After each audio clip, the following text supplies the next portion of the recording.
Back when I lived in Georgia, Columbus, I lived in this really old, terrible house on a property developed back in the late 1800s. The guy who originally bought the land and developed it was a real piece of works, because the property has like 9 different soil types on it, so he could make his own personal little paradise garden, and as someone with severe allergen issues, that kind of screwed me a lot living there. All except during the particularly heavy rains that washed away the literal waves of pollen and the rare snowy winters that we had there. Anyway, it's one of these rare snowy winters. I want to say, I forget the exact year to be honest, but late aughts I think.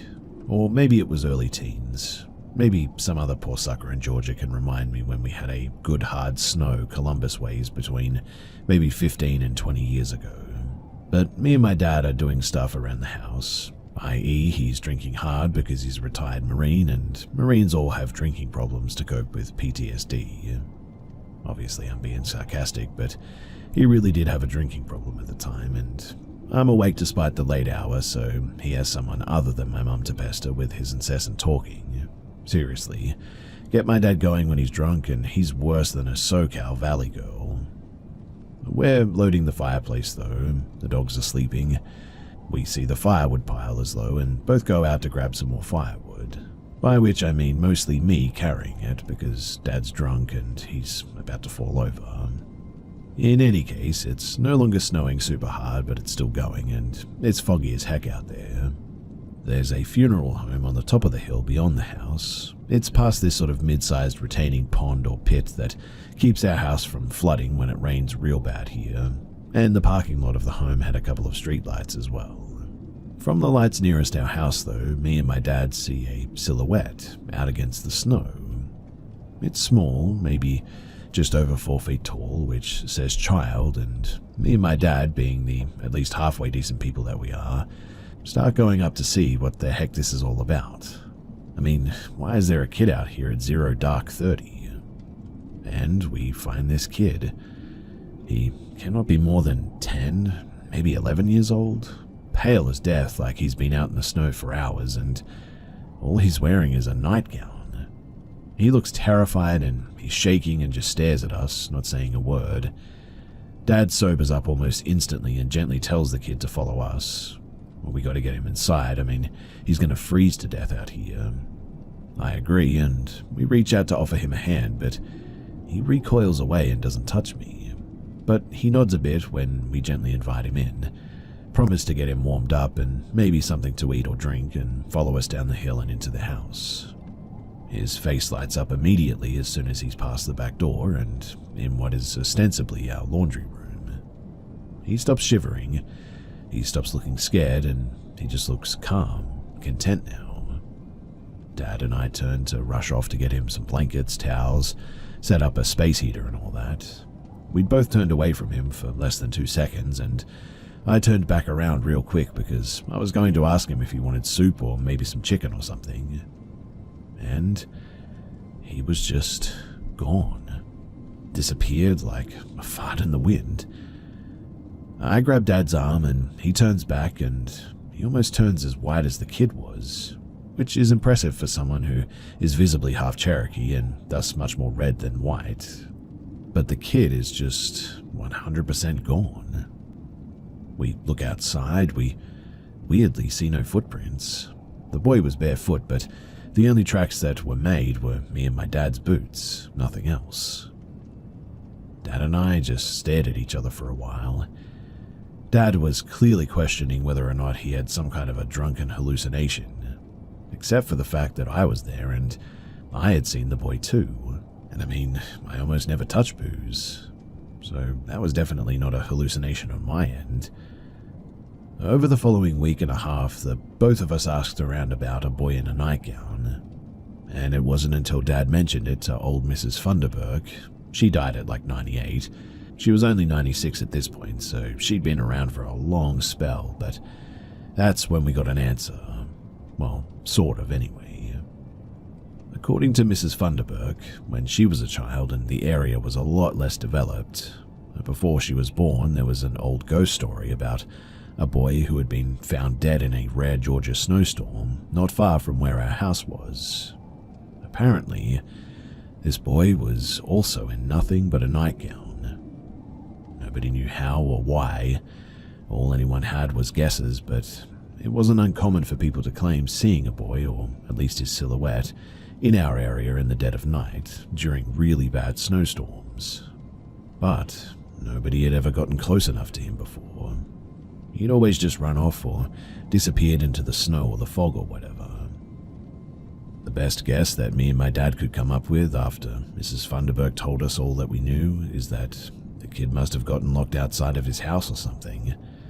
I can also only hope by tragic accident rather than active cruelty or whatever, but it was during some major blizzard. There was a pretty bad one in 1910 apparently, but for my part I always figured that it must have been the Great Blizzard of 1899, and just couldn't get back in. Judging by what me and my dad saw, the boy had been pretty damn frail, and he would have been frozen to death quickly once the mercury went to like 32 Fahrenheit or lower or whatever. But he disappeared when we brought him inside. It's been a while since that happened, at least 15 years now, and nobody I've spoken to, including people who used to live in our immediate vicinity, has seen anything like me and what my dad saw. And sometimes, even now, I find myself wondering if that was actually real or just me and my dad having some sort of a shared hallucination somehow. Had that kid been there all this time? Was all he wanted is to be invited into someplace warm, maybe somewhere he used to live, and that was good enough?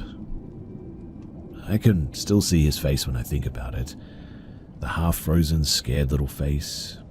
Did it really take 100-some-odd years or more for someone to even care enough to try and bring him out of the cold like that? If that's the case, that is truly tragic.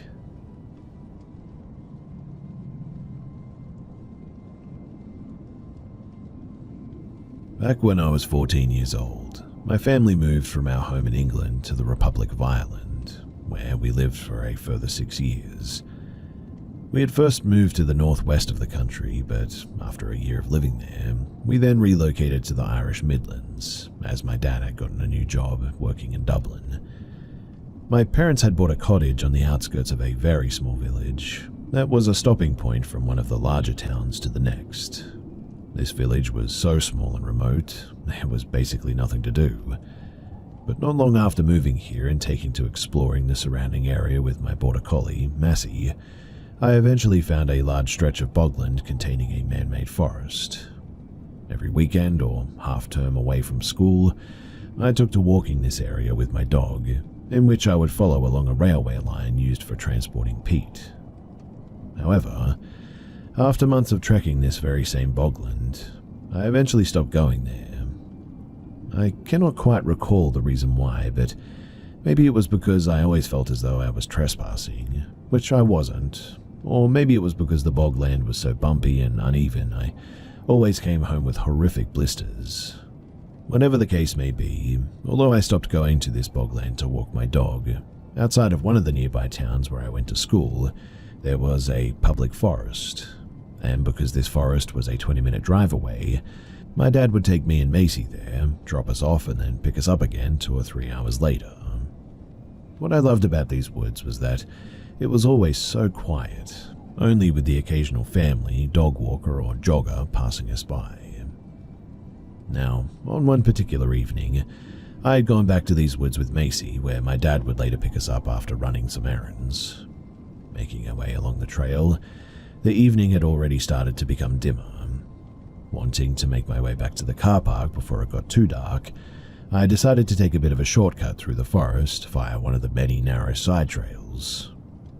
Following down one of these side trails, me and Macy stumbled upon a small sort of teepee-shaped hut made from logs. Loving a good game of hide-and-seek, I would sometimes hide inside the teepee when Macy wasn't looking, where she would spend the next couple of minutes circling around the hut trying to find me, not realizing that she could just go inside. Whether I played this game with Macy that day or not, I cannot really remember, I'm not sure, but following down this exact same side trail, I turned to look behind me. Staring down the entryway, I then see a man walking 20 meters behind, having just taken this side trail.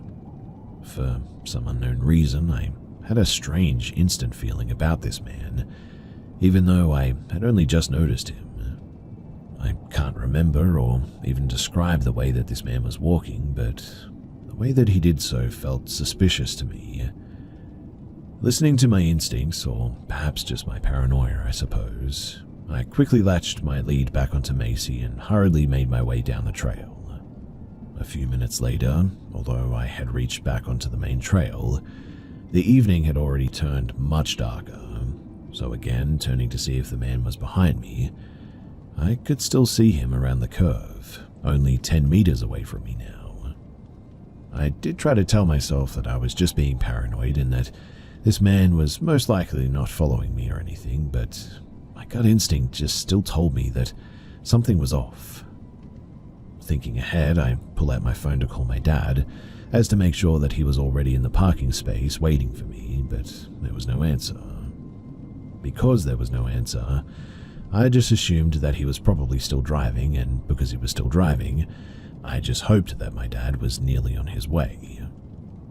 By the time that I made it back to the car park, it was basically pitch black now, and there was just one single car in the parking area, but it wasn't my dad's.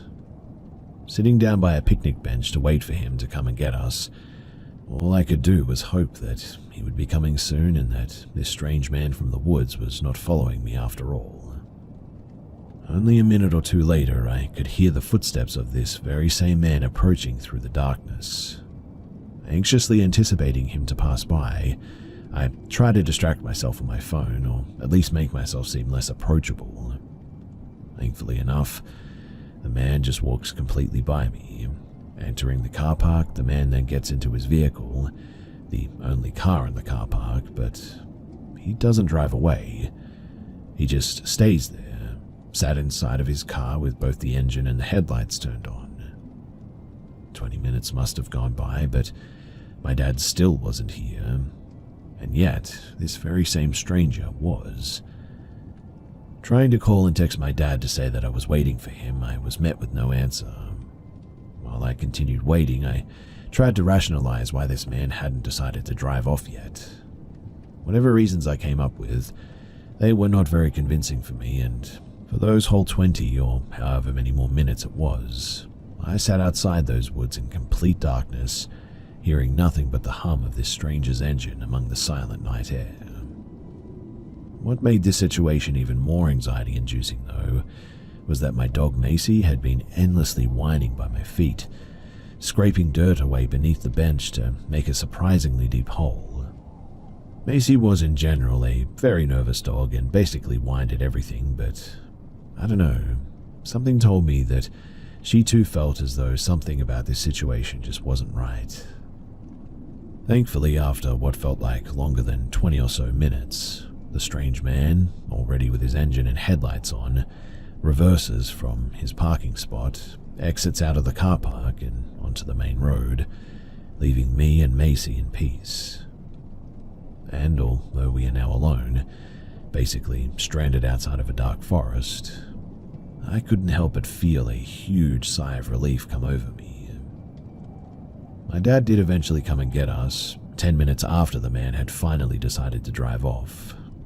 And do you want to know what my dad's excuse was as to why he was so late? He forgot that he had to pick us up. Now, I don't know if that man really was following me through the forest, although it certainly seemed like it. And I also don't know why he just sat in the car for 20 minutes, seemingly just watching me. But if I had to learn anything from that experience, it would be that my dad can sometimes be just a careless douche. And 2, never hike through the forest alone, late in the evening, like I did.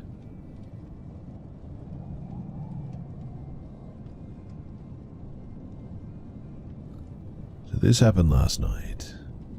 Around 3 a.m., me and my brother were woken up by loud banging and crying at our front door. We live in a rough neighborhood, so naturally my brother grabs his shotgun, cocks it loudly, and starts yelling, "It's 3 a.m, go away," through the door. We were both really tired at this stage and freaked out. We'd recently had a girl from the neighborhood break into my car, so we assumed that it might be her again. I looked through the front door's window, we've got a one-way film on it, and didn't see anyone else around. I crouched near the door and listened, and it sounded like a young kid, completely hysterical, begging us to help her to call her mum. I told her that I was dialing 911 and that help was on the way. My brother, in full adrenaline mode, opens the door, still holding his shotgun, and starts yelling at her to calm down. I didn't agree with this approach, but in all fairness, she woke up about half the block from her screaming while she was pressed up against our door. After he opened the door, I finally got to see her as well. Honestly, I was kind of hoping that it was a homeless person from our area or even someone looking to do some weird stuff to us, but it was a kid, and the look in her eyes while she was kneeling at our doorstep honestly just made my heart drop. I was thinking that she was around 14, but she said that somebody crashed into her car down the street and that she left her phone in the wreck so she couldn't call her mother. Things weren't really adding up though, so I asked her a few more questions. She kept begging me to go down the street with her, but I told her no way, we're waiting for the cops. About maybe 10 minutes later, 3 tow trucks drive by, heading toward where we told 911 the crash happened, so I felt safe enough to walk with her down the street. On the way, she keeps asking to hold my hand, and I'm just thinking, you look like a teenager, you're barely dressed, and I'm a grown man walking through the neighborhood that you woke up. It's not a good look. I awkwardly asked how old she was, and she said that she was 18, and grabbed my hand anyway. I felt very uncomfortable, but her emotions were definitely outweighing mine at this stage. Halfway there, the cop shows up. I flag them down and explain the situation. Meanwhile, she's telling the officers over and over I have really bad ADHD and anxiety, while handing me her eyelashes, a full set of false lashes. I really didn't want to touch them, but I took them just to help her feel a little safer or whatever. One of the cops pulls her aside and the other starts casually asking me a few questions. He told me that they got another call about 30 minutes before that a teenager was running across someone's lawn barefoot or something, which I looked over and realized that she was barefoot the whole time. Then I saw them cuff her. I think they suspected that she was on something, which I was 50-50 thinking as well. As we're sort of wrapping up, the officer sees me still holding the eyelashes and goes, "What are you going to do with those, bro?" I just told him, "Well, I'll sleep on it. I just want to go back to bed, to be honest." I head home and start talking to one of the neighbors about it. He assumed that it was her parents' house or something, so he didn't want to get involved in domestic drama or whatever. Makes sense, and I just assumed that that's why nobody else got involved. I couldn't really go back to sleep because I was shaken up and pretty worried about her, to be honest. I imagine that it was a traumatic experience for her too. I don't know if that was a justified reaction for her situation, or if she really was on drugs or mentally ill, but I will definitely be praying for her and her family, as obviously it's a bad situation.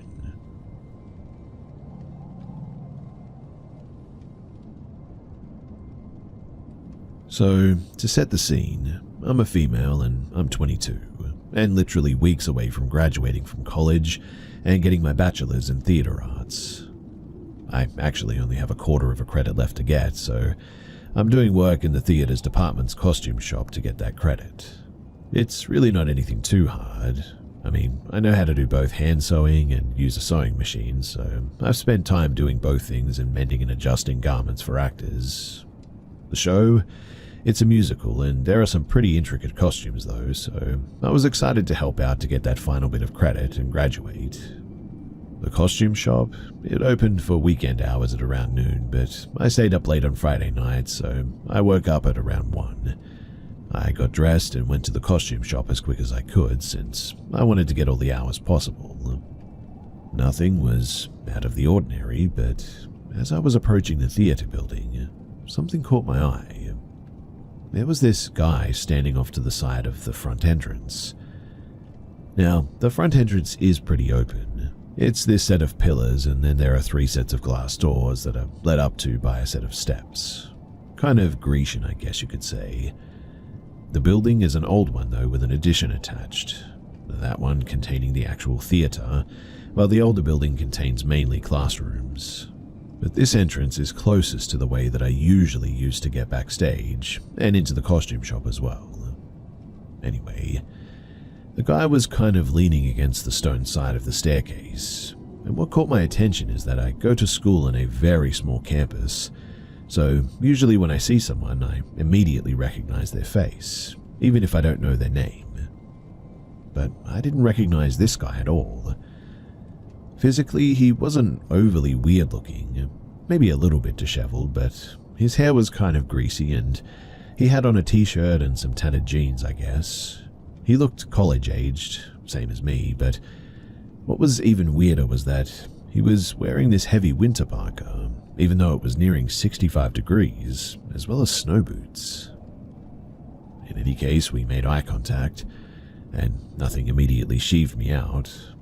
I'm a bit of an awkward person, so I just kind of gave a polite nod and a smile, and that was that. Honestly, though, I do think that that was my first mistake. He didn't smile back, too. In fact, his eyes followed me as I walked up the stairs and into the building. Super weird, but, okay, whatever. My campus does have some weirdos on it. I found that my school in particular seems to attract them, but I'm a senior, and I was pretty sure that I had all of the weirdos pretty much catalogued at this stage. But Parker Guy was not among my mental catalogue of campus oddities. I got down to the campus shop, and I must have looked troubled, I guess, because the person who was already down there, someone that I know on a somewhat personal level, greeted me and then asked if something was wrong. I told them about the guy, which somewhat amused them, and we speculated on who he could be for a while before they went up to check. Apparently, though, by this stage, he was gone, as I was told when they got back. Now, I worked on sewing literally halved beach balls into a bikini top. The show is a funky one, and listened to a podcast. I got there at 1, and it was around 4:30 that the person there with me left, leaving me alone. By this point, I moved on from the tops and was sewing some snaps onto the back of the blouse to make it fasten better. I took a bit of a break to work on a project due Monday. The seniorities are strong. Then got back to sewing a bit, my headphones off this time as it was just me down in the shop.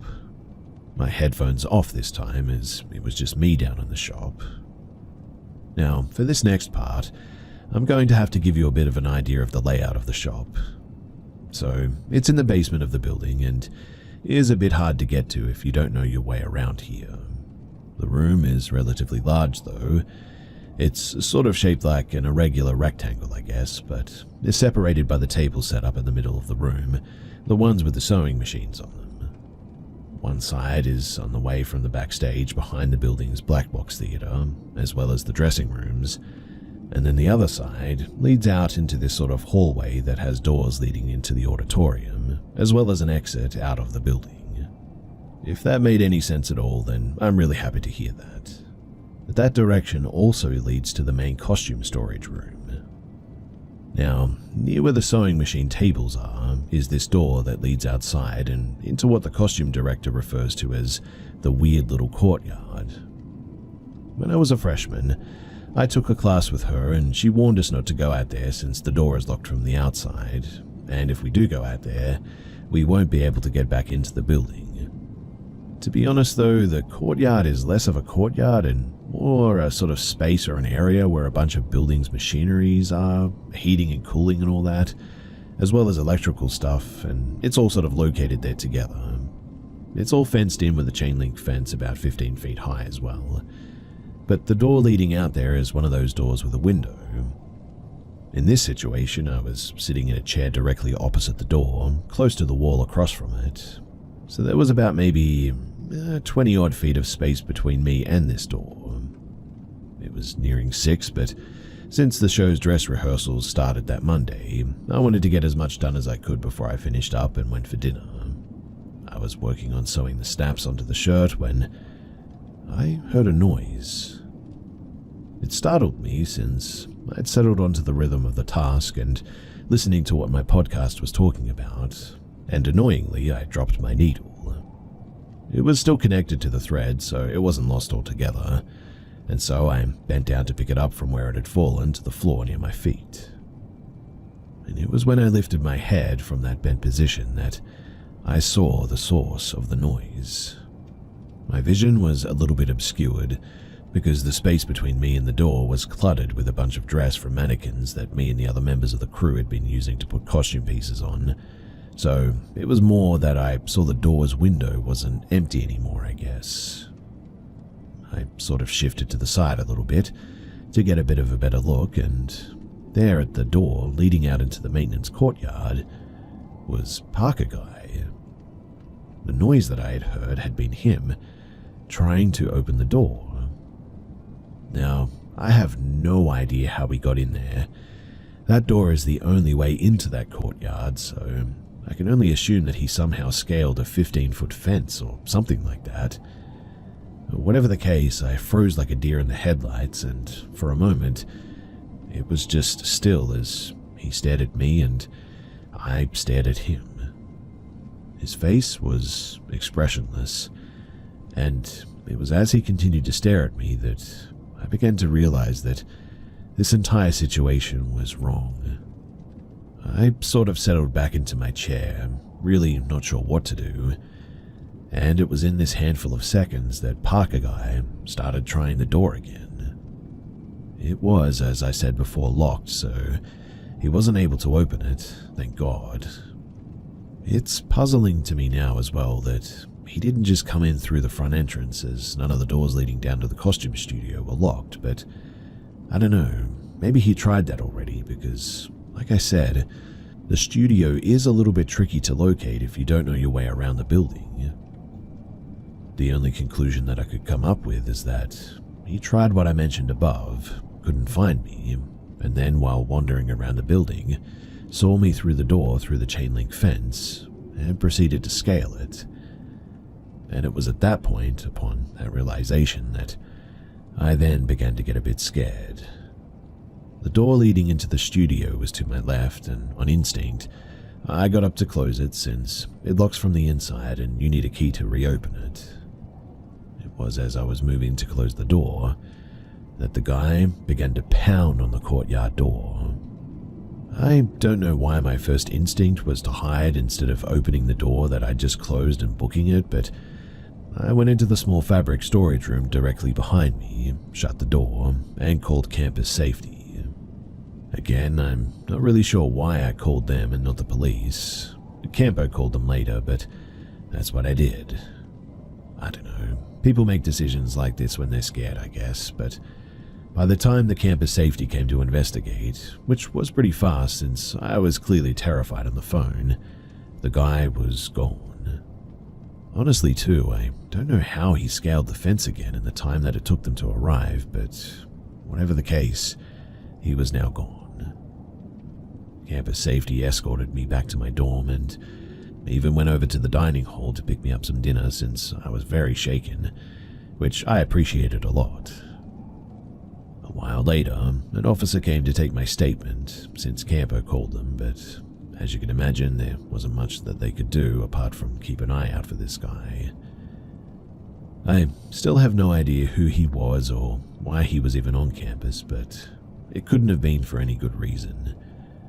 In fact, the way that he was behaving, it seemed predatory.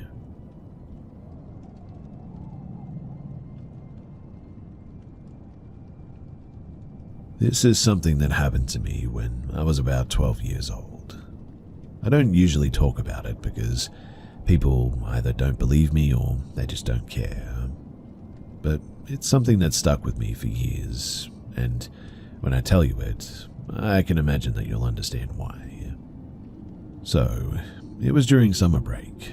My cousin was staying at my house because he had broken his knee and needed help getting around and all that. He was a little bit older than me, but we were super close. We'd stay up all night playing video games, eating junk food, and just doing typical guy stuff.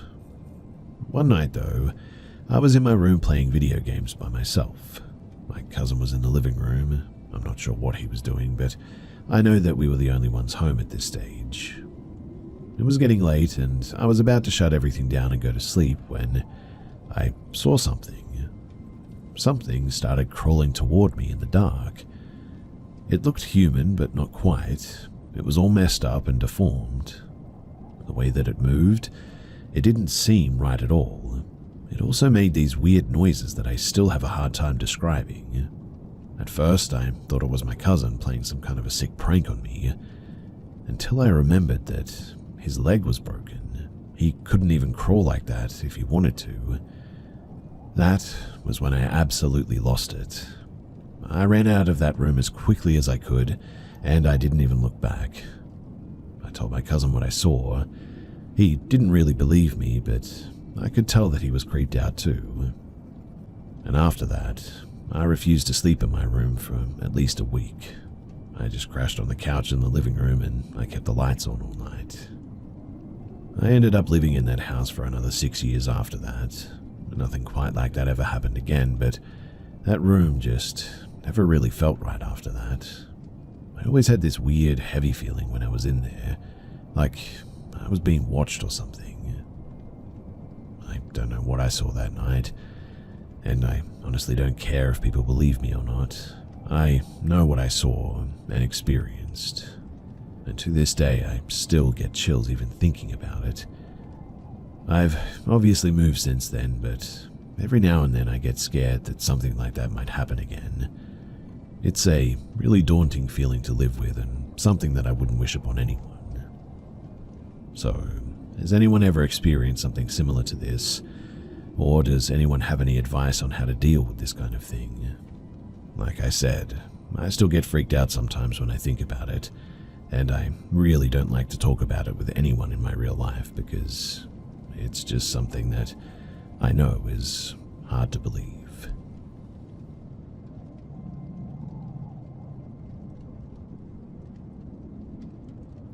This happened around 2022 to 2023-ish. So me and my boyfriend, we were living at my family's ancestral home in the Philippines. Our house is around 50 years old at this stage, and growing up, I had heard a lot of stories and folklores that surrounded our house, but I never really believed in them. Well, up until this incident anyway. So, it's almost midnight, and my boyfriend was already sleeping while I was watching YouTube on my phone. Our room is a rectangular room, and our bed is facing the windows. My boyfriend was already sleeping soundly while I was watching YouTube on the bed while facing against him. And all of a sudden, he just seemed to get mad at me for being too fidgety and said that he woke up because I was tapping his foot. I said to him that I wasn't doing anything, and not thinking much of it, I just said that maybe he was dreaming. I keep watching YouTube for another hour until eventually I fell asleep. At around 2 to 4 a.m., somewhere around there, I suddenly woke up and I was really confused because I thought that I was dreaming.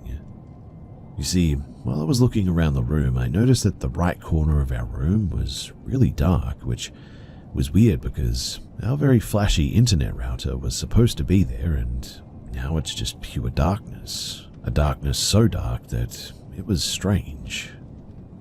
I looked up at the corner waiting for my eyes to adjust until I saw a very tall shadow of a man.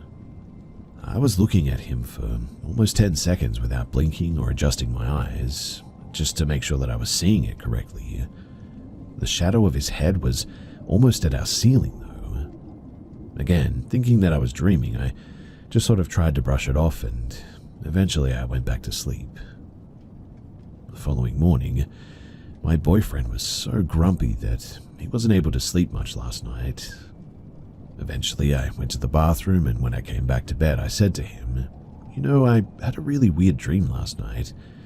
I woke up and looked here," I pointed at the corner, "and I saw and before I could finish, he said, 'You saw it too? The tall man?' I instantly had goosebumps because of what he said. I said to him that I saw it when I woke up in the middle of the night, and he said that he saw it when he woke up too and got mad at me because he felt tapping on his foot. He didn't say anything to me because he didn't want me to get scared and he wasn't sure what he was seeing too. Needless to say, we called a priest and had him bless our room and the whole house even. And after that, we didn't have any more incidences.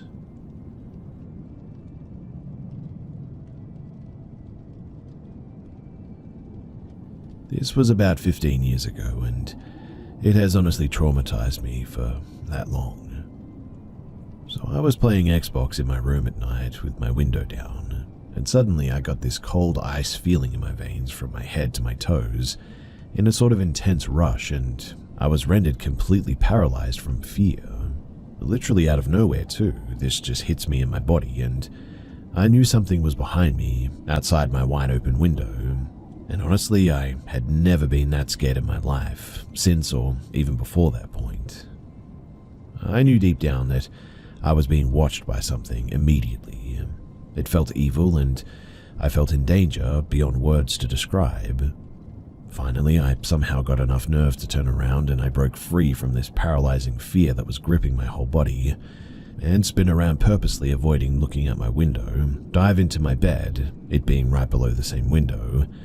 I hid under my blankets and was listening for anything that could tell me if there was something out there. I was confused and scared about what I was feeling and what was going on. After a few minutes of not hearing or seeing anything, I grabbed the windowsill and slowly peeked over and out of my window to see if I could see anything. At the time, I owned a PT Cruiser. It was parked outside about 15 feet away, directly adjacent from my window, and to my astonishment, this tall grey thing, it looked like it had a fuzzy-like static that clung to its entire body as well. It stood up and it turned its head in my direction, and it had no face at all, just completely flat and grey. It seemed as if it stood up from a crouched position behind my car. The top of the cruiser was a little below the waist of this thing, so it was extremely tall, and it had really thin arms and legs, and they were long and skinny. I don't remember seeing any hands or anything because I was locked on its, faceless form, looking at me, and this static cloud kind of covered it, and made parts of it hard to see as well. Another weird characteristic was that it moved, and only when it moved it made a sound like rushing wind or a river rushing from a distance, almost like white noise, but really loud TV static noise with a wind sound. When it stopped moving, the sound would stop also, and it was a cold winter night with no wind and no sounds either, so because of that it stuck out and was super out of place sounding.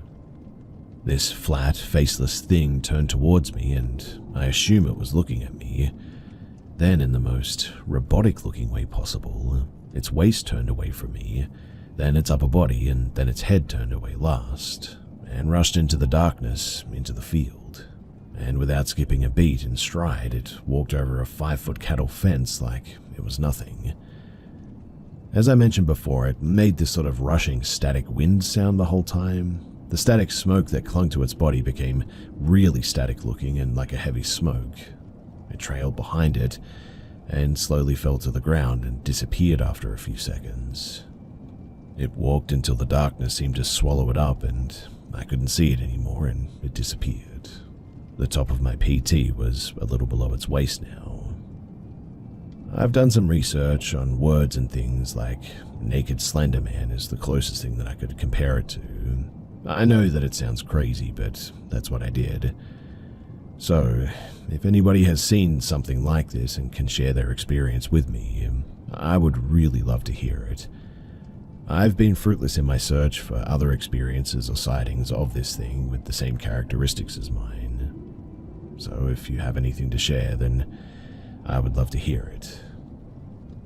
This experience scared the heck out of me so bad, and it wasn't until about 3 years ago that I was, for the first time in 11 years since that experience, actually able to go out into that field to shut the chickens in for the night. I just guess I really feel like I'm going to see this thing again, and when I do, that it's going to try and take me or something. I mean, the way that it looked at me the whole time as it turned to walk away wasn't a fleeing type of action. It's almost like it was like, oh yeah, just wait a little and I'll catch you next time sort of attitude as it walked away. Obviously, this whole thing sounds insane, but I can assure you that it really happened, and I know that it's straight out of like a Donnie Darko-like sort of thing, but it was weird, and I'm 30 now and I still haven't forgotten it. I was 14 or 15 at that time, and I still live in that same house to this day.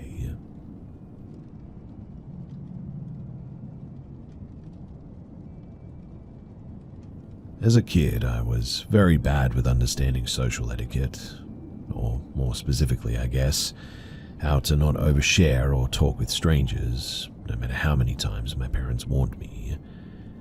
This happened possibly when I was around 8 to 9 years old, and prime for being overly talkative. My mum had brought me to McDonald's with her friend, who had a daughter, so that we could play in the indoor play place after eating. It was late at night. I don't remember why we were there so late or what we had done earlier that day, but the McDonald's was pretty much empty except for us and the staff and the one man sitting alone at a table near the play area. It was late, and I don't remember why we were there so late or what we had done earlier that day, but the McDonald's was pretty much empty, except for us and the staff, and also one man sitting alone at a table near the play area. Of course, for whatever reason, little me, seeing a person alone, went up to him with my friend to start up a conversation.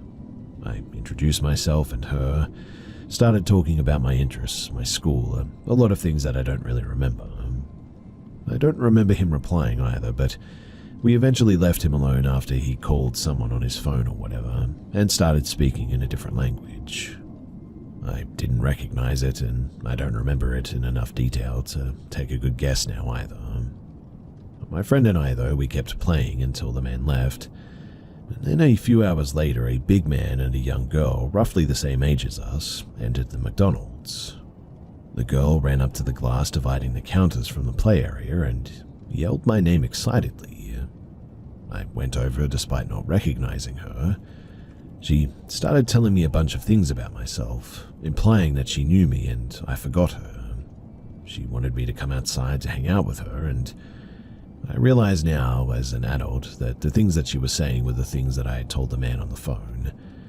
But I, oblivious and a naive child, was ready to go with her when my mother finally caught on and ran over to grab me.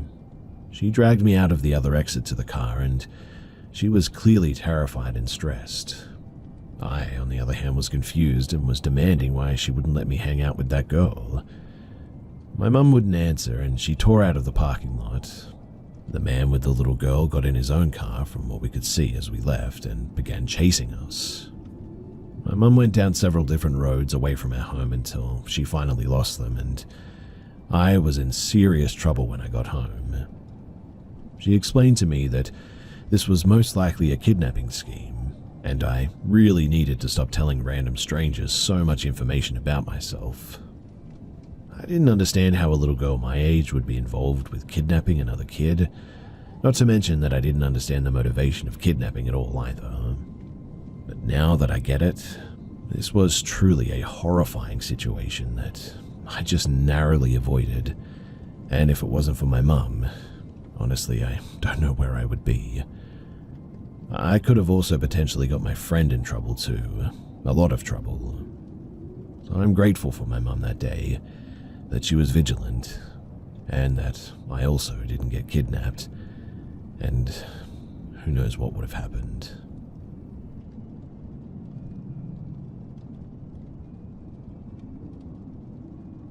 So, for some context, I had a really terrible childhood, to the point where I don't even remember anything from birth all the way to like 13 years of age.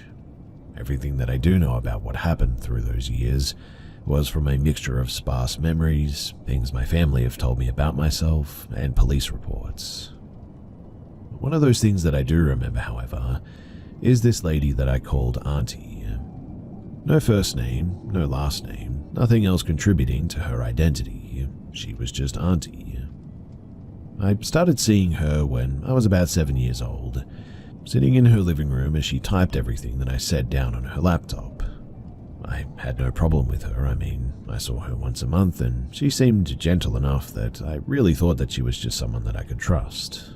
So I did. 7 years later, 14 years old, I admitted to her that I tried to self-delete numerous times.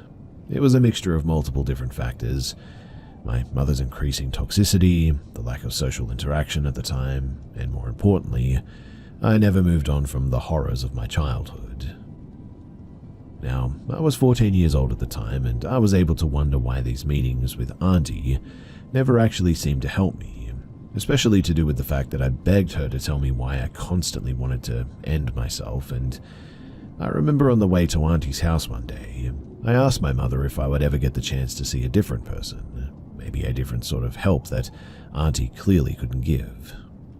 I was just hissed at to be quiet. Around that time too, the relationship between me and my mother began to crack a lot.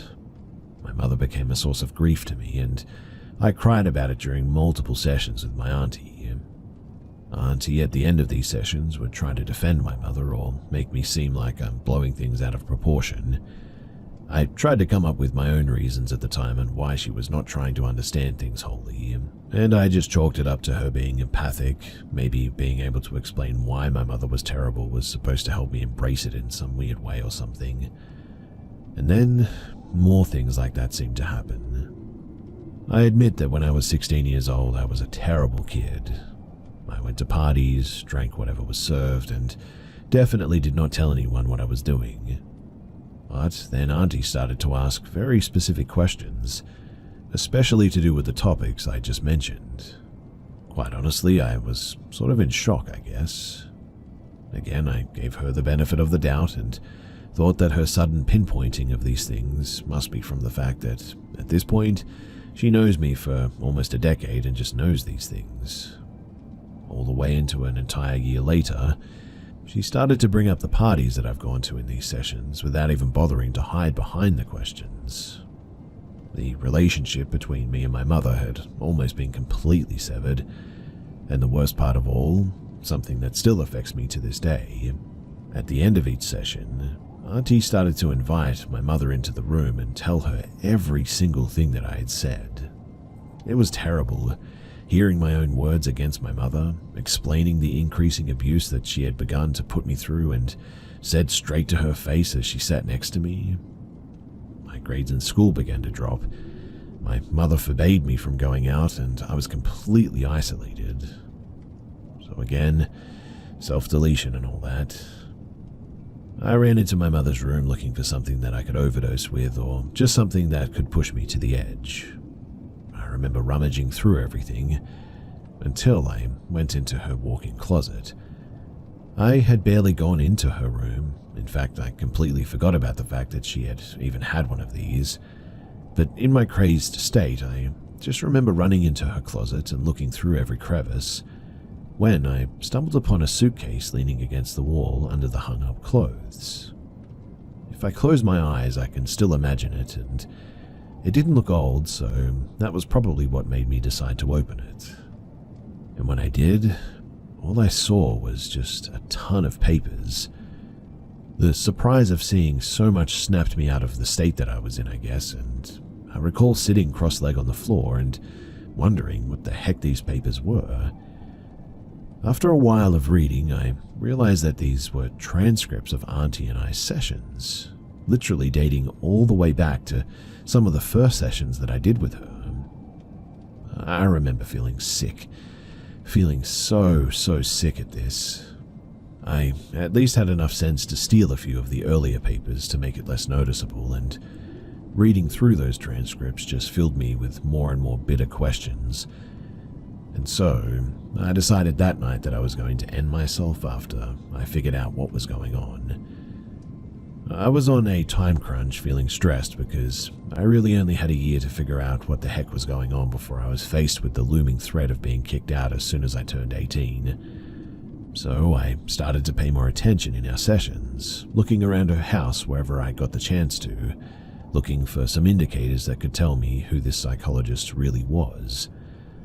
I started asking my mother more and more questions about Auntie too. She kept deflecting though, repeating the same fact. She was a psychologist. That is, until I did something that literally almost ruined the rest of my life. I decided to steal my mother's phone.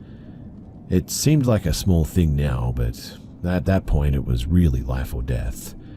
My mother was in the shower one day and I had already packed all the stuff that I needed to be out for a few hours, maybe even for a few nights somewhere. As soon as I heard the door lock, I swiped my mother's phone and bolted out of the house. I didn't even look down at the thing until I was on the bus, in fact. I remember looking through my mother's messages first, and I knew that I had found Auntie when I stumbled across an unfamiliar name. Even better when the messages clearly showed when my mother booked appointments too. I scrolled for a while, enough for the bus to get me to a safe place, but even as I walked off the bus and years of texts were read, nothing incriminating or anything of that effect had shown itself. I then looked through my mother's call logs and I saw the fact that they call extremely often. I was not an idiot too. Whatever was really going on was happening on calls instead of messages, which was smart. I'll give credit where credit is due, obviously, but it still didn't get me anything, and I was now a bit peeved. I found a place to sit at the side of the road, and I continued my search. I looked through my mother's social media, and when I tried searching up Auntie's name, nothing came up.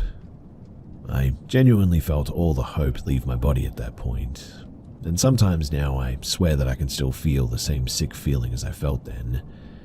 I almost gave up. Almost. And every day I thank myself for mindlessly swiping through my mother's followers because eventually I found her. Her account name didn't have her real name. It was some weird fake one, but when I clicked on her profile, it was definitely her. She posted photos with some of my mother's friends, and I scrolled for a while down her page until I saw a photo that I posted of herself and my mother years ago. I also found out that they had literally been friends before I was even born. I felt sick, betrayed, and a bit relieved that I now knew what the heck was going on. Why my mother had transcripts, why Auntie didn't think twice before telling my mother every single thing that I had said, why she defended her. I didn't even bother to find a place to stay that night. I just went back home.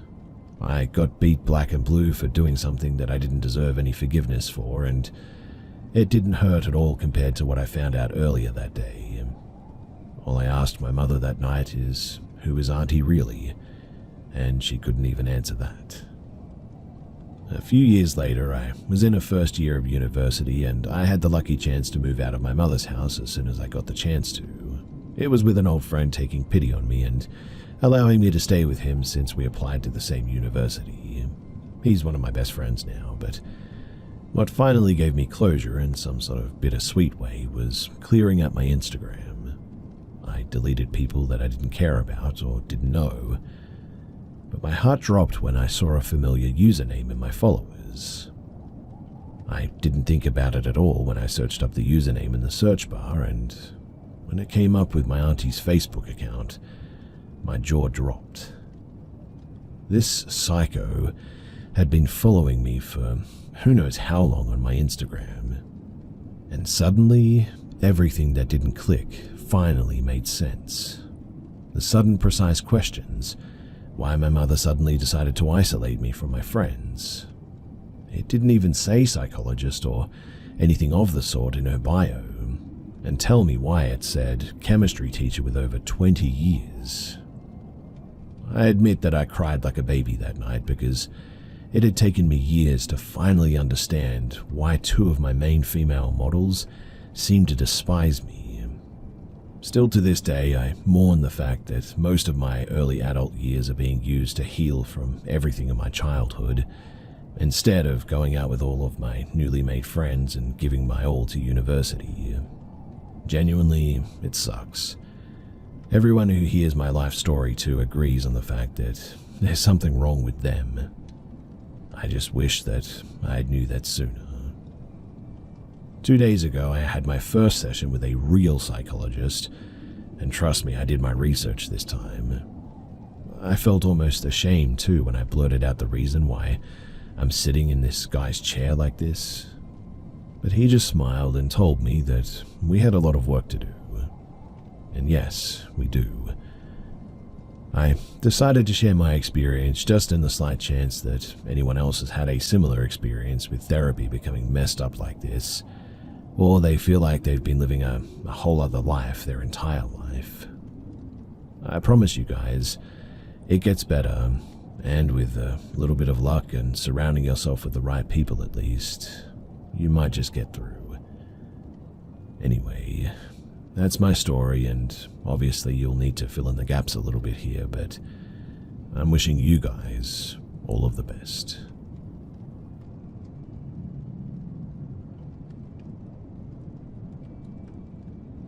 So my best friend and I are both from London, but her family on her dad's side is from Ireland, so she goes there every summer for the entire summer.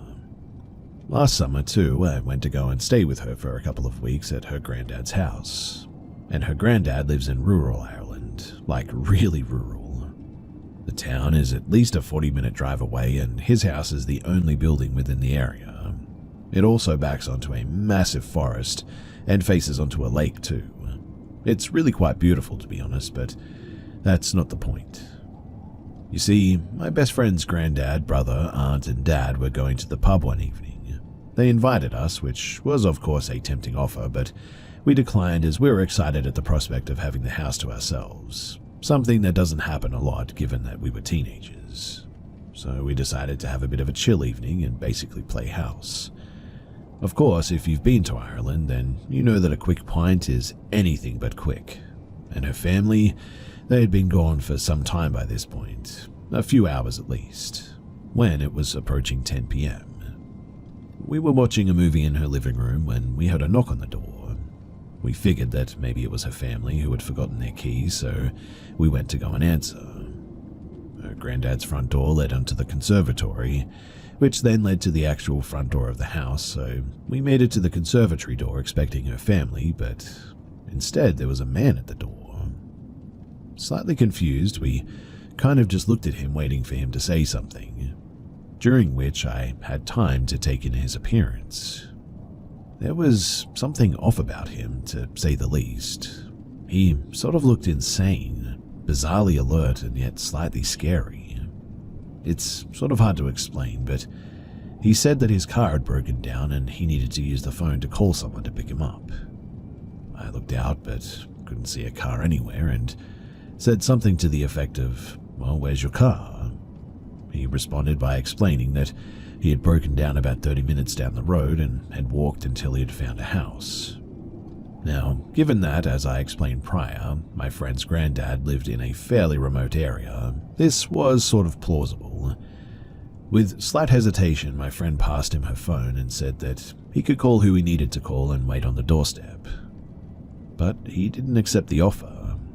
Instead, he just kind of ignored it and started asking if there were any adults or parents in the house. I wanted to give him the benefit of the doubt and assume that he was asking this as maybe he felt more comfortable sharing this predicament with adults rather than two teenage girls. But we didn't know if we should tell him that we were alone or not because we would usually know better than that, but given the situation, we explained that they were out but they may be back any minute now. It was then that he started to sort of look past us and into the house and then began insisting that we let him in the house as he wanted to use the landline. At this point, we were more than suspicious because if he wanted to call someone, why not just use my friend's phone? He was erratic all of a sudden, continuously insisting that we let him in. At that point, my friend said that he either use her mobile or that he needs to leave, but beyond that, there was nothing more that we could do for him. He again insisted that he come into the house, so we just shut the door on him, locked it, and then locked the door to the actual house as well. Freaked out, we sat in her living room trying to peep out the window and see if he had gone. He lingered for a little bit, looking into the windows, maybe looking for a way in, I suppose, but then we saw him leave. though we couldn't make out what direction that he actually went in. We were now pretty terrified, and to add fuel to the fire, my friend explained that the nearby town was pretty small and everyone in the area pretty much knew each other, and she had never seen him in her life, which scared her as she was acquainted with most of the town by now. We contemplated calling her dad, but since it had been about 30 minutes with no disruption, we decided to just leave it and continue on with our night.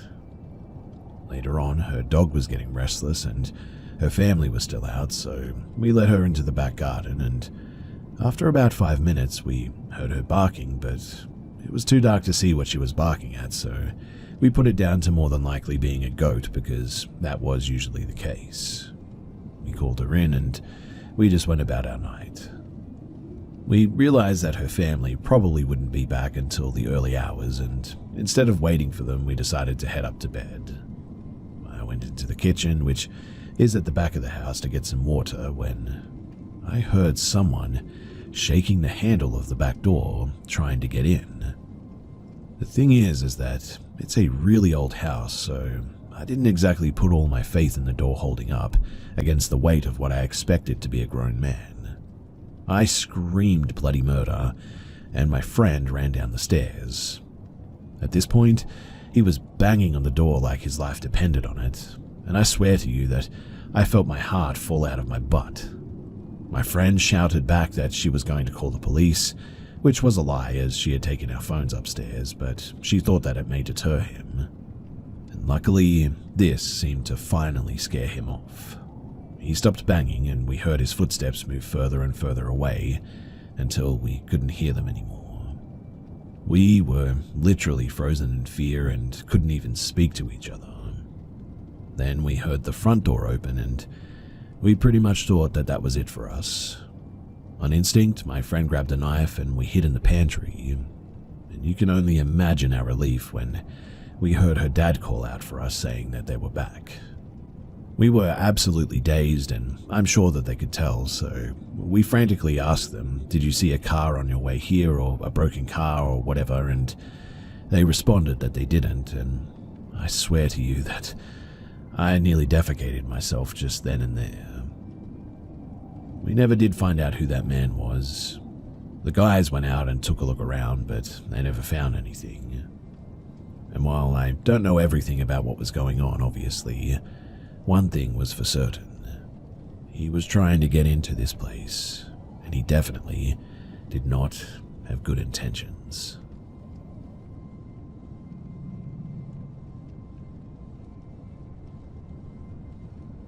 When I was 13 years old, I went camping with my school at some point. When I arrived, I noticed the camping spot was just some tents in a dark and creepy forest. The tents were also small, and we even had to share a tent with 12 other people. I liked the activities that we did. We built a boat, we played football, and we roasted marshmallows around a campfire. When it was time for sleeping, I chose the bed all the way at the back. I opened my suitcase and realized I did not bring my pajamas. So I slept with my normal clothes on for the next 3 to 4 hours. Until I was awoken by a loud rumbling noise. I slowly turned around and 2 tall creatures hunched over my suitcase. They were searching for something, I thought. I reached my arm out to touch whoever this person was, and I felt something harsh. If I were to describe it, I would say that it felt something like old wood. After I had touched it, though, I asked who it was, and then I just sort of blacked out. In the morning, I was woken up by my alarm on my phone. We were not allowed to bring a phone, so I was sure that I had turned my alarm off before sleeping. So how could this have happened? I asked myself many questions. I know that it wasn't the other kids. I had not even told them that I had my phone with me, neither did I know them well, but they didn't seem like jokesters to me. My alarm woke up most of the kids in the tent. They asked whose it was, so I acted just like I was sleeping to avoid being suspected. We had to wake up at around this time anyway, so I jumped out of bed and I walked outside. It was really cold and I really had to pee at this stage. I walked around the tent and I peed in the bushes. I turned around and I saw a dead rabbit right outside of where I slept. I called the teacher and he told me that it must have been killed by something, and he said that he could call staff to clean it up if I wanted. This day was not really that interesting. I mostly just sort of laid in bed eating candy and thinking about what happened that night. It quickly turned to dark and we roasted some more marshmallows and we ate some pasta that night. The pasta was actually cold and stale, but I was hungry, so I didn't care that much. 1 hour later, and it was almost bedtime, and my teacher had told me that if I wanted to go to the bathroom at night, I would have to go in a duo because the forest is very dangerous at night. I didn't think too much of it, but I chose my duo just to be sure. And it was bedtime, and I made my bed, and eventually I fell asleep. Again, though, I was woken up, but this time not by weird creatures, but by my urge to pee, and so I tried waking up my duo, but he just didn't want to wake up. So in the end, I decided to go alone. I walked all the way out to the front of the tent, waking some up in the process, and I walked out. It was cold and really dark at this stage. In fact, I could barely see. I looked over to the benches, and there it was again, looking at me. It was tall, and it seemed to have something in its hands. It looked like an animal, but I was stood still looking at it for maybe about 20 seconds until I decided to just continue walking to the toilets. I opened the toilet door and I did my business. I washed my hands and I left. And when I returned back at the benches and looked again, the creature was now gone. I don't know what it was, but no one else seemed to have seen it, only me. If anyone knows what this could have been, then please do tell me, because I genuinely have no idea.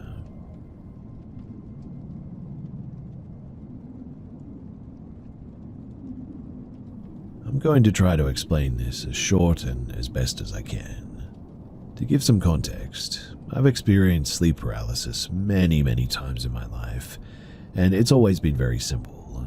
I wake up, can't move, can't speak, and can only watch what's happening around me with my eyes. The first time that I had sleep paralysis was when I was 13 or 14. It was just a shadow hovering behind me, which I could see in the mirror that I fell asleep facing. It had no distinct features, just a shadow. So skipping forward, I'm 18 now. I still have sleep paralysis here and there, but have not seen the shadow since I was 14. This past weekend, me and my boyfriend went down to this friend's house. They always tell me about crazy paranormal and scary stuff that they've experienced, so obviously I've decided to bring my Ouija board. I've had it for about a year, but it has yet to do anything, so I kind of just started to doubt it was real and hung it on my wall. It was about midnight-ish, and we went walking on the train tracks near his house. Decided to stop by a little ghost town because he lives basically in the middle of nowhere, and pulled out the Ouija board. It was only me and my boyfriend's friend with our hands on the planchette. Trust me too, I know the first mistake, but I genuinely started to doubt that Ouija boards were real even. But basically, to sum it up, I asked the basic question, are there any spirits who would like to communicate with us? To then I get a response, GETO, or get ow. Me and my boyfriend's friend and I panicked and said goodbye before we even got the last 2 letters because we knew exactly what it was saying. And that was the second mistake. We practically ran back to his house and went on with our night, and I was still extremely skeptical and thought that maybe it was probably his friend, but there was not really any way that I could prove that. Well, the next night I'm at home completely alone. I'm laying in bed and praying and accidentally drifted off before I finished praying, which I then experienced sleep paralysis. And it is the shadow that I saw when I was 14. But this time it has eyes and it's closer. All I remember from it is that it was leaning over to get closer to my face and I was freaking out. Now, the part where I get confused is this wasn't normal sleep paralysis, I guess you could say. I was flailing around and begging for it to let me wake up. I woke up and just kind of said to myself, well, that was weird, and man do I hate sleep paralysis, and eventually went back to sleep. about 45 minutes ago, I woke up from another one though, and it was this one that was truly horrifying. So I was praying before I fell asleep again, and again accidentally drifted off before I finished praying. I woke up and it was this thing again. It was in the same spot as last time, but this time it started trying to get near my ears, and I was literally pushing and kicking this thing away from me until it stopped, and it was trying to talk to me. It then told me that it was keeping me there forever. I'm assuming in whatever realm that I was in, whether it was a sleep realm or something evil or whatever, but I was crying and begging for it to let me wake up. I kept telling it that I had work in the morning and I couldn't stay there forever. I told it that if it let me wake up tonight, that it could come back tomorrow, and that was when I woke up. And this is where I need some help. Honestly, I'm seriously horrified by whatever this is. It doesn't feel like sleep paralysis anymore, and it felt real, and I was able to move. The only thing is that I don't know if I was moving in real life or just in my head, because I'm alone and obviously I was asleep, I guess you could say.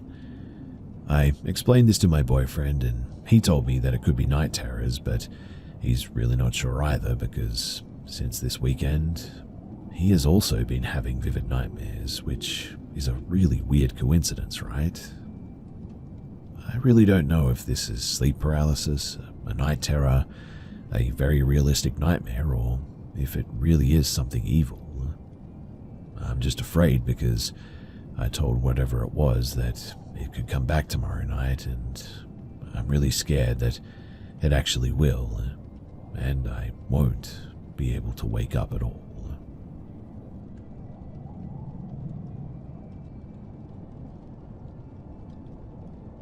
This happened to me a few weeks ago on a warm night when I decided to go for a walk in the forest to my favorite clearing. It's a beautiful spot, located on a hill with an amazing view over a field and off into the distance.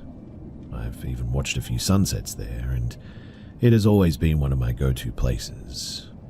There's also a campfire there as well, which seems to be used occasionally by other people. I left my apartment around 10 o'clock and I headed toward the forest. The night was pitch black, but I chose not to use a light. I'm really not sure why I chose that, but maybe I just didn't want to attract attention and preferred to enjoy the quiet warmth of the evening alone. Whatever the case, as I walked, I passed an old farm next to the road leading to the clearing. The road itself connects to another town nearby, and I had passed that farm many times before, and I had never seen any animals, people, or cars around it. It always seemed to be abandoned to me, but that night was different. So as I walked past it, an unmistakable farm animal smell hit me, something that I had never experienced there before. It was that sort of typical earthy, musky scent that you get when animals are around. If you know, you know, but instinctively I looked around hoping to spot something in the darkness, but just as always, the place was completely empty. No animals, no signs of life, nothing except the strong smell lingering in the air. I found that a bit strange, but I shook it off and I continued walking. Soon I reached the clearing and I sat next to the campfire, ready to stargaze. That was my whole purpose for coming, and I wanted to lie under the sky and take in the stars a bit. When I inspected the campfire, I noticed that beneath the ash there were some embers still glowing. There was also firewood stacked nearby, left by whoever had been there before. So I decided to rekindle the fire using the leftover wood, and soon I was lying on the ground next to it, just sort of stargazing and watching up in the night sky. For a couple of hours until midnight, I enjoyed the peaceful night too. But eventually I ran out of firewood. I didn't feel like venturing into the woods for more either, so I let the fire die out and I allowed myself to drift into the quiet darkness. But then, like out of nowhere, suddenly I hear footsteps. They were coming toward me from the gravel road, loud and distinct in the silent night. The fire had burned out completely and the moon was dim, leaving everything in near total darkness at this stage. I couldn't see them, and obviously they couldn't see me, but As I lay there on the ground, hidden by the darkness, I listened closely and tracked their movement by sound alone. As the footsteps passed me, I got up and I started following them. It wasn't strange to me at the time. I was heading home, and they just so happened to be going in the same direction toward my town. If anything, I felt a strange sense of advantage that they didn't know that I was there, but I knew about them.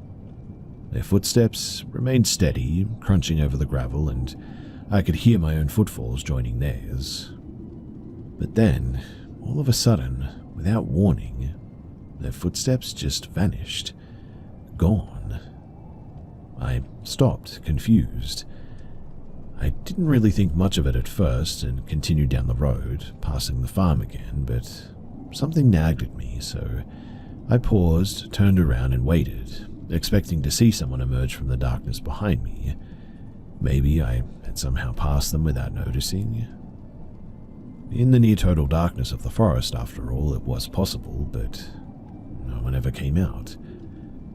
I stood there for quite some time too, staring into the darkness, waiting for a moment, a sound, anything, but there was nothing. No footsteps, no rustling in the trees, no sign of anyone.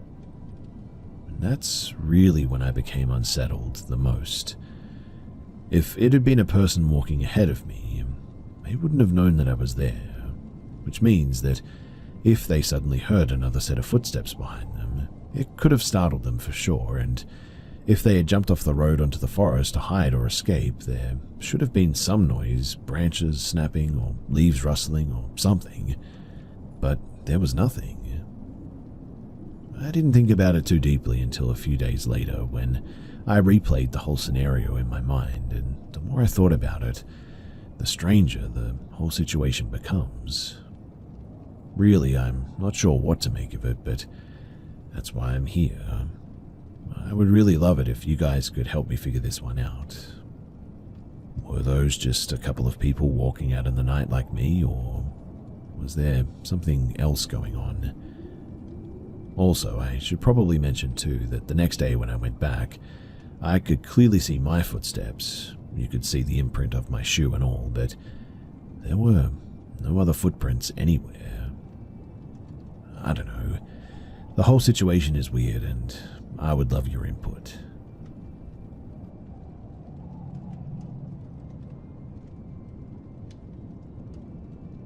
I'd like to start off by saying that this story isn't mine, but rather something that supposedly happened to a friend of mine, whom I have since lost contact with. I had known her for several years when she told me this story, and it was the only strange or paranormal tale that she ever told me. And so, as you can imagine, it's always had a bit of a ring of truth with me.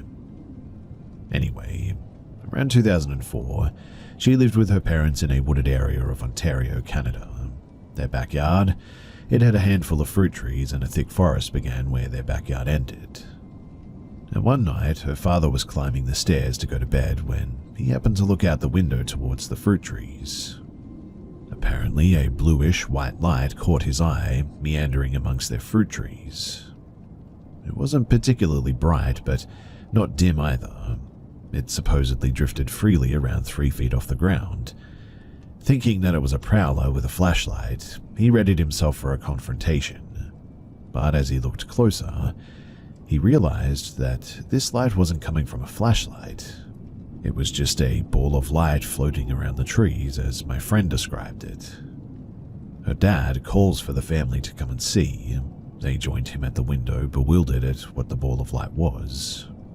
Dad decided to go and get a closer look, but as soon as he opened the door, the light retreated to the thicker forest beyond their yard, weaving through the fruit trees as it moved without a sound.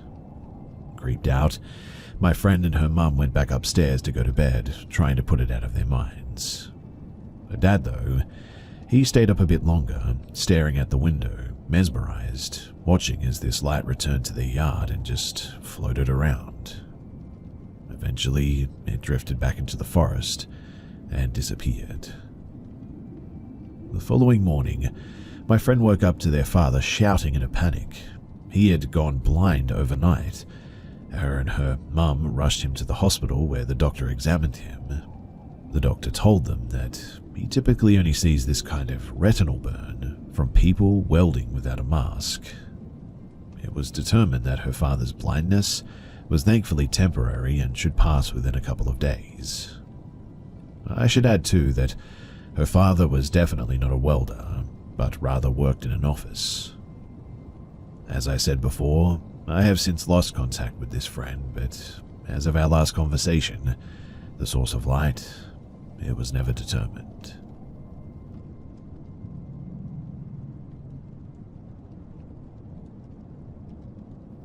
I moved into my childhood home when I was 2 with my mum and my dad. Throughout my life, my mother has always said that she believes that there was a ghost in the house, but I always just kind of brushed it off, I guess. It's not that I don't believe in the paranormal, but the things that she would experience just wasn't anything for me to bat an eye at, I guess. Sort of like hearing footsteps or hearing silverware move in our kitchen, etc. But one day, a couple of years ago, back when I was a freshman in high school, I played on my high school hockey team, and one day I had a really late game and I didn't arrive home with my dad until about 10 p.m. My mother was working that day. She worked as a bartender at the time, so she normally wouldn't get home from work until like 12 a.m. to 1 a.m. But me and my dad, we came home to an empty house as per usual. Pretty much every day he goes outside into our backyard to smoke a cigar, and that night it was the same routine. And as soon as we got into the house and as he was getting ready to head out back, I told him that I was going to head into the shower, so that's what I did. I had a dog at the time, a small one, but she was outside with my dad during this time, so I'm just doing my stuff in the shower. I'm in there, I would say, for about maybe 5 minutes. My shower is located on the top floor of my house, then downstairs is the kitchen, and then I have a basement.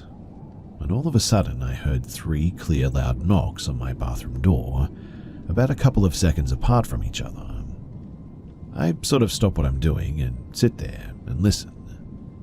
I say hello, thinking that it was my father, but I get no reply. No sounds, not anything. Now, the thing with my house is that it's really creaky, so even when the shower is on, I can hear my downstairs basement door open and close, and you could hear someone walking up the stairs right outside the bathroom door even. But I heard nothing before or after the knocking. So, to be honest, I really just didn't think too much of it.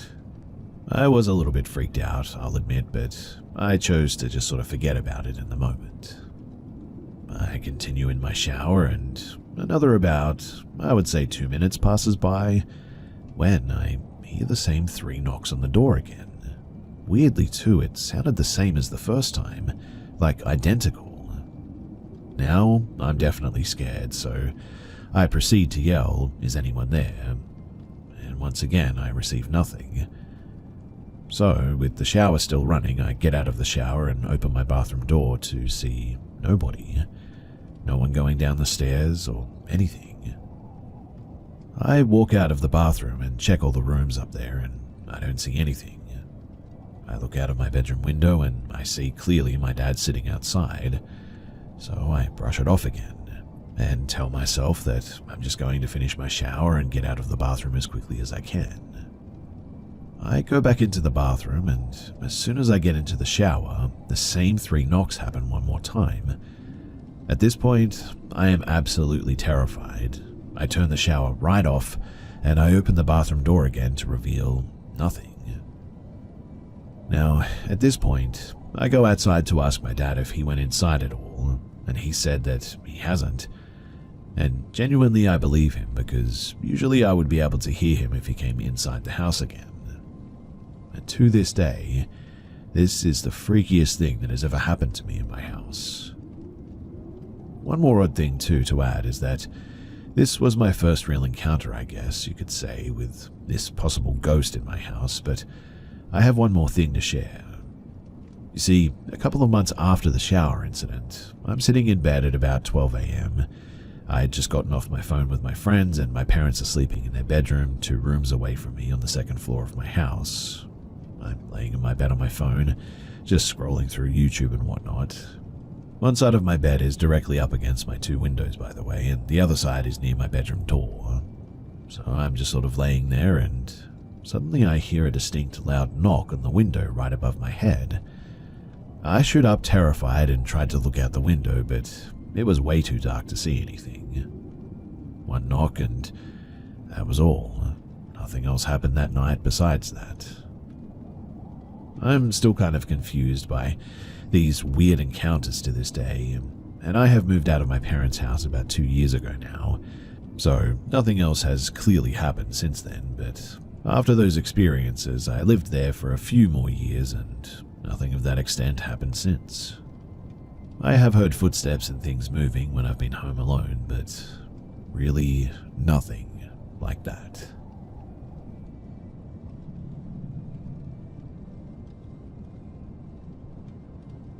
So my uncle, a wallpapering expert, and my father, a skilled carpenter, teamed up for a project one day, an old white Victorian house nestled in the quiet seclusion of rural Connecticut. For my 13-year-old self and my 11-year-old cousin, this was more than just a renovation project. It was an open invitation to explore our fascination with the supernatural. This particular house, it felt like hitting the jackpot too. The property sprawled across several acres, boasting a built-in greenhouse. Further out, a dilapidated shed leaned at the yard's edge, where the forest began. Even without any ghost stories, the entire scene possessed a certain eerie charm, which is a quality often found in the old homes of the East Coast, to be honest. Left to our own devices, we approached the back of the house at the kitchen entrance. A basement door loomed wide open by the entrance with an immediate unwelcome vibe. A certain scent settled over me, a feeling that something resided here and it wasn't exactly good. Despite the thrill of quenching my curiosities, the urge to remain in the yard for the rest of the afternoon was almost overwhelming. But my cousin, well, he was too bold for this. As we ventured deeper into the house, a profound dread came over me, each step feeling heavier than the last. My body seemed to resist the house almost. My cousin, meanwhile, was claiming to hear things and became fixated on exploring the attic. Honestly, I was already beyond done with this place though at this stage. Even my 13-year-old brain registered that this was not a good place. All I wanted to do was go and sit in the car, and that was that. But we made our way up to the attic, and to my relief, it had been renovated. Despite the lingering unease, it wasn't the least bit creepy visually, which was a relief. There was even a small TV, which I turned on, sitting on the floor in front of it. But my cousin's attention was snagged by a closed door. He stood there before it, completely still, gaze fixed. Now, this was an 11-year-old who is usually a whirlwind of energy, constantly talking or making sounds, so their sudden silence spoke volumes. I tried to ignore it, but then they grabbed the knob and began yanking on it, but the door wouldn't budge. So logically, it was likely an unfinished storage area. The wood was probably swollen shut from moisture or whatever, and looking back now, though, I think that maybe I was wrong. I stood up to help them, and the door was genuinely jammed, but they became almost frantic, and their insistence on opening it was bordering on aggression. It was super disturbing to see them like this. I started pulling with all my strength, and the door finally gave way with a strong burst. I fell backwards, still gripping the doorknob, as a sudden, powerful gust of wind swept over us, whipping our hair back. My cousin screamed, a sound of pure terror, frozen in place, eyes wide. By the time that I regained my balance and rushed to see what they were seeing, there was nothing. But I swear the sheer terror was real from them. And this particular room was the true attic as well, unfinished with splintered wood, random old antiques scattered about, and a grimy old window. Upon looking in, an intense wave of nausea suddenly hit me. I instantly slammed that door without even a second thought. A primal fear suddenly surged through me, and I immediately scooped my cousin and bolted down the stairs, out of that house and into that yard. And up to this day, even now, they won't tell me what they saw. They just laugh it off and change the subject, really. And it leaves me constantly questioning, was that terror just a figment of my overactive imagination? Or was it something tangible? The feeling was so intense, so visceral, that it made me feel physically ill. I don't know the history of the house, but deep down in my soul, I feel that something truly awful must have happened there.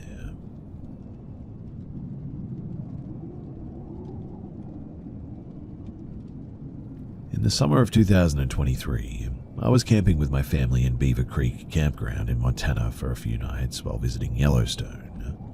And the first night there was the most unsettling experience that I have ever had. So my mother, stepfather, and his brother, they had all gone to sleep at around midnight while I stayed up for about an hour by the fire. It was pitch black when I decided to snuff the fire out and head to my tent to sleep for the night. After about 20 minutes of laying in my tent, I began to hear sniffing noises immediately outside of my tent.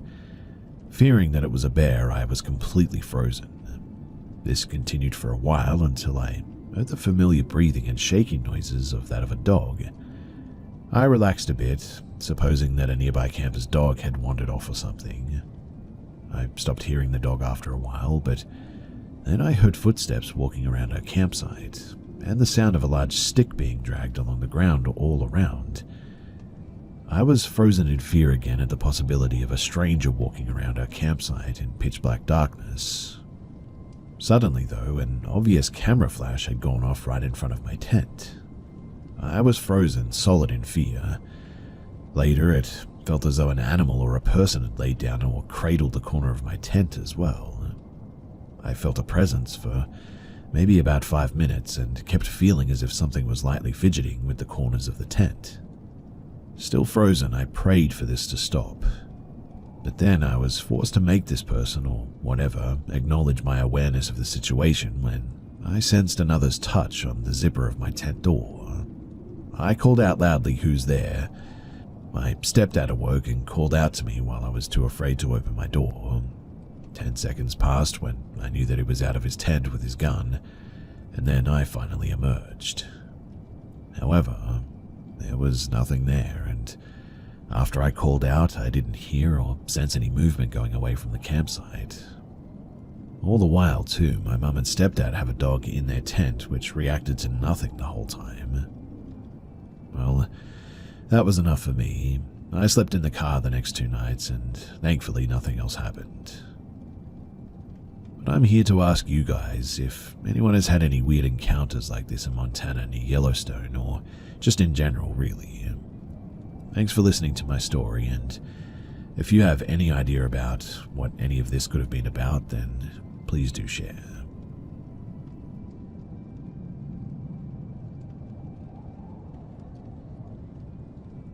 This happened at my sister's house in 2019. For context, my sister had just bought this house and moved in. I invited a friend to stay with me in the guest room for my first night in her house as well. Her name is Anna, and the guest room had a trundle bed underneath a single bed. I was sleeping on the single bed, and Anna was sleeping on the trundle bed just below, but right next to me. Now, to paint a bit of a picture, the guest room was a standard square shape. The trundle bed was right up on the right wall. There was one window in the middle of the room that overlooked the driveway in the front yard as well, but there was enough space to roll the trundle bed out and not to have to stand on the mattress to see out the window. The curtains were a sort of tully fabric that let some light in as well. Now, I'm a very light sleeper in new places, and I know that I woke up because I sensed this presence was in the room. I opened my eyes to see Anna staring at the window, curtains half open. There was plenty of moonlight to see her, and she was standing still, staring straight forward. Her face was only 4 inches from the glass at this stage, and the first thing that I noticed was just how rigid she seemed with her arms by her sides. Now, I wasn't paralyzed, and in the moment I just sort of woke up and was looking at my friend. Nothing to be scared of, right? I propped my upper body up with my elbow in bed to get a vertical look at her. There was enough light to see her freckles clearly, and I asked what she was doing. but she didn't answer me. I said, "Anna, what are you doing?" And then she replied, "Who?" in a flat, low, but still feminine voice. I repeated, "Anna, what are you doing?" She again said, "Who?" in the same way. And this is where fear finally set in. Up until now, I was using an unfazed voice. I got that uncanny valley feeling as I was staring at her, though, and after that eerie feeling set in, I looked down at the trundle bed, and I saw Anna asleep below me. I was looking at Anna sleeping while Anna was standing right next to herself. And when I tell you that my stomach dropped, that is an understatement. My heart began racing, and I looked back and up and said, "Anna," one more time. This time, this thing snapped its head toward me so fast. We locked eyes, and I just shouted, "What the heck?" as I hurled myself against the wall. After I yelled and jostled the bed, Anna finally woke up. The real Anna, that is. She muttered, "What are you doing?"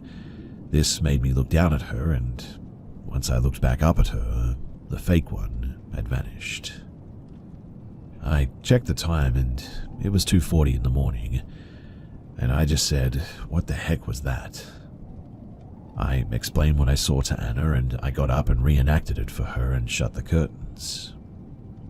She doesn't like me bringing it up, and look, I get it. I wouldn't like hearing that sort of entity was standing right next to me too and wearing my face like that. But it was exactly her. When we locked eyes, hers were so empty and cold though. I can never forget those eyes, and I truly believe that this was not sleep paralysis. I mean, I was fully awake and processing. Whatever happened, it was real. I don't think it was a fabrication made by my brain either. I mean, I'm perfectly sane, never had any mental health issues or anything. In 2009, the thought of an entity that takes the face of a loved one was not something that I even knew about, in fact. I still don't really know too much or anything really. I just don't like remembering those eyes, and I'm a believer and a fan of the paranormal for sure, but this was frightening. I suppose I would like to know what it is, but I also don't want it to come back, so yeah. Thanks for listening, and here's hoping that I never have to experience anything like that again.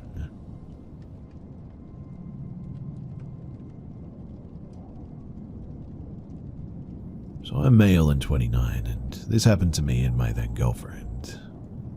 It was the middle of July in 2011. I was a 15-year-old teenager, completely clean from any alcohol, drugs, or anything like that.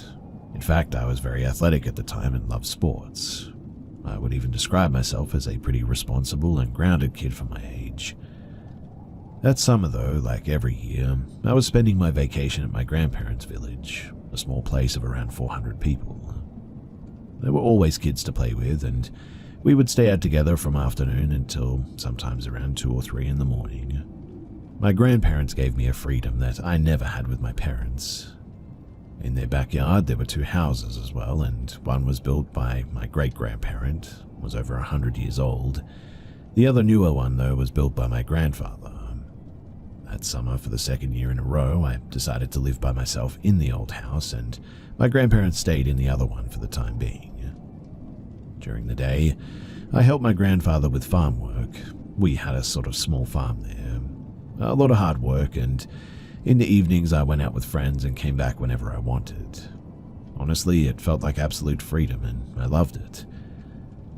At that time, I also had a girlfriend from my school back in the capital city. I was deeply in love, and it was my first love, full of innocent excitement. We talked on the phone daily. And one night, a big summer storm was approaching. The village lost power, no lights, no street lamps, complete darkness. It started pouring and thundering so hard that there was no way anyone could go outside. It was around 11 o'clock when I decided to go to bed.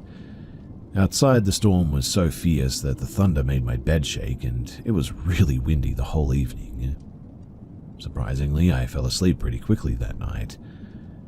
Now, the next thing that I remember was waking up to the sound of my phone ringing, a Nokia 6303 next to me. When When I opened my eyes, what I noticed first was that the storm had completely passed. Clear sky, calm air, the streetlights were back on.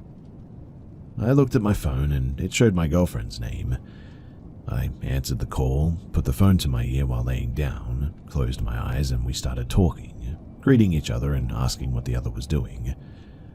I remember feeling extremely sleepy, and very shortly after answering, maybe 10 to 20 seconds after that, I must have fallen asleep because, honestly, I remember nothing else. Anyway, the next morning I woke up normally. While sitting on the toilet, I remember, oh yeah, she called me last night. Curious about what we talked about too, I checked all of my call history. I received a call at 12:26 a.m., lasting exactly 1 minute and 35 seconds. I thought, that's pretty odd, and immediately called her to ask what we had talked about after these first 10 to 20 seconds of conversation because I couldn't remember anything else. At first, she laughed, thinking that I was joking. "What do you mean you don't remember? And what 1 minute and a half are you talking about?" she asked. I explained that according to my call log, our conversation lasted only about 1 minute and 35 seconds. Then she got quiet for a moment. "And that's all you remember?" she asked again. She said that after she first called me, we talked for about a minute or so, during which I told her that my phone battery was dying and that I'd call her back using my cousin's phone, since we were supposedly together at that time. She agreed, and we intentionally ended the call, and about 20 seconds later, she received a call from an unknown number. When she answered, it was apparently me again, or it sounded exactly like me. And she says that we talked for 45 minutes straight. I apparently told her that it was my cousin's phone and that she could save the number. We talked about personal things only she and I knew. I acted completely normal, using familiar names and references. Nothing felt off to her. She said that there was no way that she could mistake my voice. We were in love and spoke to each other daily at this stage. Plus, no random stranger could possibly have known that much about us, right? Well, near the end of the 45 minutes, she says that my mood had suddenly changed, and I ended the call just sort of abruptly. Right after, she received a text from the same unknown number that said, "I love you, little mouse. Everything's fine and we'll talk tomorrow. Sweet dreams," and then a heart emoji. We had specific nicknames for each other, and I never in my life called her little mouse before. She found it strange, but also kind of sweet, and just sort of brushed it off. And when she told me all of this, for a second I was sitting there, just mouth wide open. Then I laughed, and I didn't believe it. I was alone at the house that night. There was a storm, no electricity, and I had gone to sleep early. My cousin wasn't even at the village at the time. I couldn't believe her at first, and I thought that she was genuinely messing with me, but when I returned to the city a week later and we met up, she showed me her call history. First call, 1 minute and 35 seconds, just like it was on mine. And then the second call was an in-call from an unknown number, about 45 minutes long. Then a minute later, this same text message from an unknown number. Well, we decided to call the strange number from her phone, but I was going to do the speaking. A man answered almost immediately, a complete stranger, sounded maybe in his mid-30s to us, and he told us that he was living in the capital with his family. He was very cooperative when we explained the situation briefly. He said that he had no idea who we were, had never called or texted my girlfriend's number, and when he checked his outgoing messages, there was also no record of the text that we received. My girlfriend swore, though, that she didn't recognize this guy's voice at all. We didn't want to keep him long, so we just said thanks and we ended the call. Afterward, we just sort of sat on the park bench, completely freaked out, speechless for minutes. Neither of us could explain what had happened. Years later, we went our separate ways, each now with families and children even. But even now, 14 years later, when we see each other, we sometimes still talk about that night. how we felt and the storm that took place, and the most bizarre thing that she was talking with me for almost an hour, but it wasn't me. We never found a satisfying explanation for this too, and we're still just very perplexed by it. We speculated that maybe it was some kind of a cell network glitch or something, some weird signal crossover or whatever, but even then, how did the stranger or whatever was speaking have all the personal details to carry a 45-minute conversation like this? How did a text message get sent from somebody else's number without him even knowing it? Nothing like this has ever happened again, but it is the strangest thing that has ever happened to me. So if anyone here has experienced something similar, or has any idea of what could have happened, I would love to hear your thoughts and theories. It's the first time I've shared this with anyone else, and so I'm a little bit nervous about this, but I thought that I would put it out there and see what other people's opinions may be.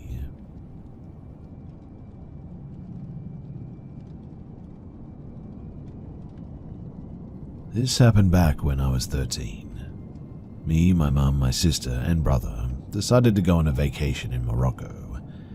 At first, we wanted to rent an apartment for ourselves, but my grandma who lives there invited us to stay at her 70-year-old home. Me and my siblings hesitated a bit because we had heard stories about what happened in that home. Faint voices, footsteps, etc., etc.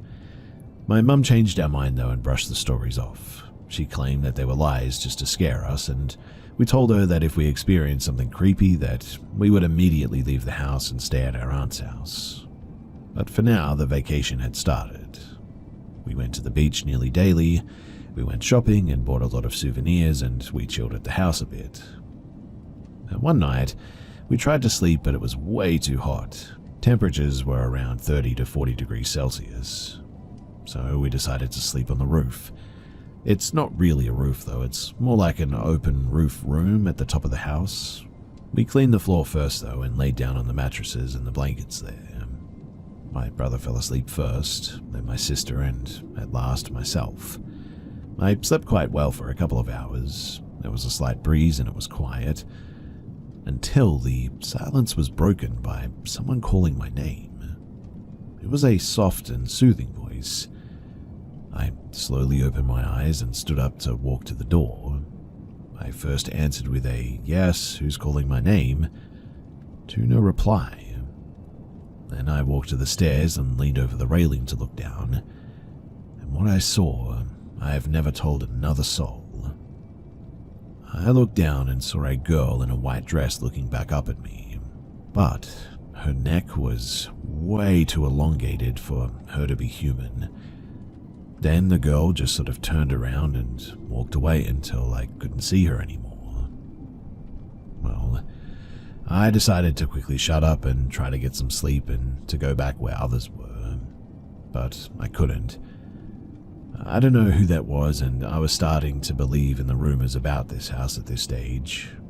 Recently, my grandma told me about a 12-year-old girl that had apparently ended her own life by jumping off the roof there or something that we were sleeping on. I was genuinely shocked and was 100% sure that the girl that I had encountered that day was the one who had done it. It was a very frightening experience and something that I will never forget.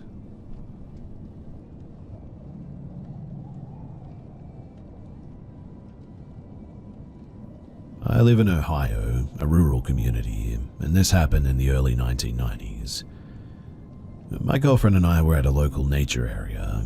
There's a small fish pond there, county roads to the north and east, woods to the west and the south. My truck was facing kind of northeast, I guess. It was near dusk, and we were sitting on the tailgate of my truck just talking, listening to music and all that. There were a few other people at the park at that time, and as time went on, other cars left the park and it started getting darker. The mosquitoes were getting pretty bad, so we decided to get into the truck. We sat there a little while longer. Radio was on, but low volume as we continued talking. We were just sort of getting to know each other, so there was a lot to talk about at the time. When we both heard a sound, like a thumping or a banging sound coming from the wooded area, but it seemed far away. I turned off my truck radio and we just listened. Some dogs were barking in the distance, but we didn't hear anything else out of the ordinary. I shrugged it off, turned my radio back on, and we just went about our business. I should say here too that my truck ignition was off. It was just an accessory to run the radio really, so no engine noise and no headlights. After a few minutes, we hear a similar sound again. Same response, turned off the radio and just listened, but nothing. I decided to just leave the radio off at this point. We were talking about getting ready to head out and go into town anyway. But then, and I'll describe this as best as I can, things went wild. A sound that I can only describe as a choir of voices suddenly started. There was what sounded like stringed instruments replicated by a pipe organ. The voices were chanting words, but I can't tell you what language it was. I didn't recognize any of the words, but it was an ominous, very unsettling chanting in a higher register. And it sounded as if the sounds were coming from, well, every direction. It was in no way a pleasant sound. It instantly filled me with fear and dread because it felt evil. It was as if the truck was surrounded too, and I quickly reached and started my truck and turned on the headlights, fully expecting to see a ring of robed figures surrounding us. As unlikely and crazy as that sounds, that is what my thoughts were preparing for based on what we were hearing. I have a hard time sharing just how intense the sound of the chanting was, but it sounded close, like they were right outside of the windows. But as soon as the headlights came on, there was just, well, silence. Nothing.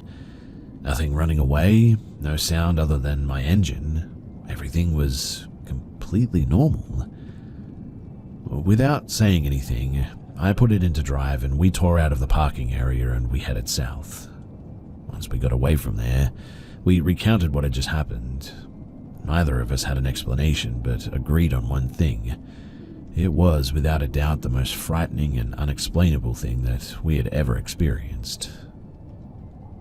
I guess I'm not looking for an explanation. I realize how fantastical this sounds, but every word of it is true. I shared what happened with a couple of my friends the next day, but it's a story that I've pretty much kept to myself over the years, sharing only with a few people that would appreciate it.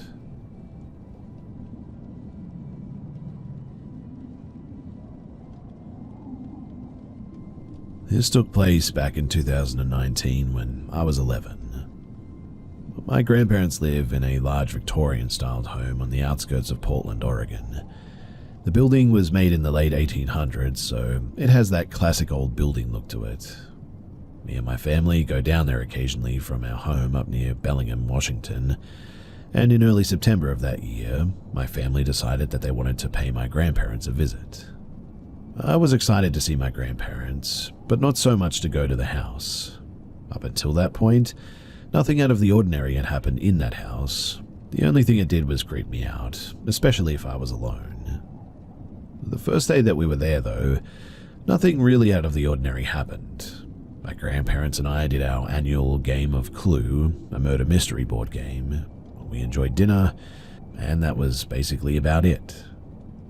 Little did I know, though, that when I went to sleep that night, that tomorrow would be anything but ordinary. When I got up the next day, I was excited because I was a die-hard Seahawks fan, and today was going to be their first game of the season. Outside it was warm and muggy, so in my room, which was one of the 2 rooms on the 3rd floor, I had the window open with the fan on to let all the hot air out. Later that day, my dad came up to my room and said that he and everyone else was going to go on a walk. I acknowledged him by nodding, glued to the Seahawks game that was on my tablet screen. He then left and shut the door behind him.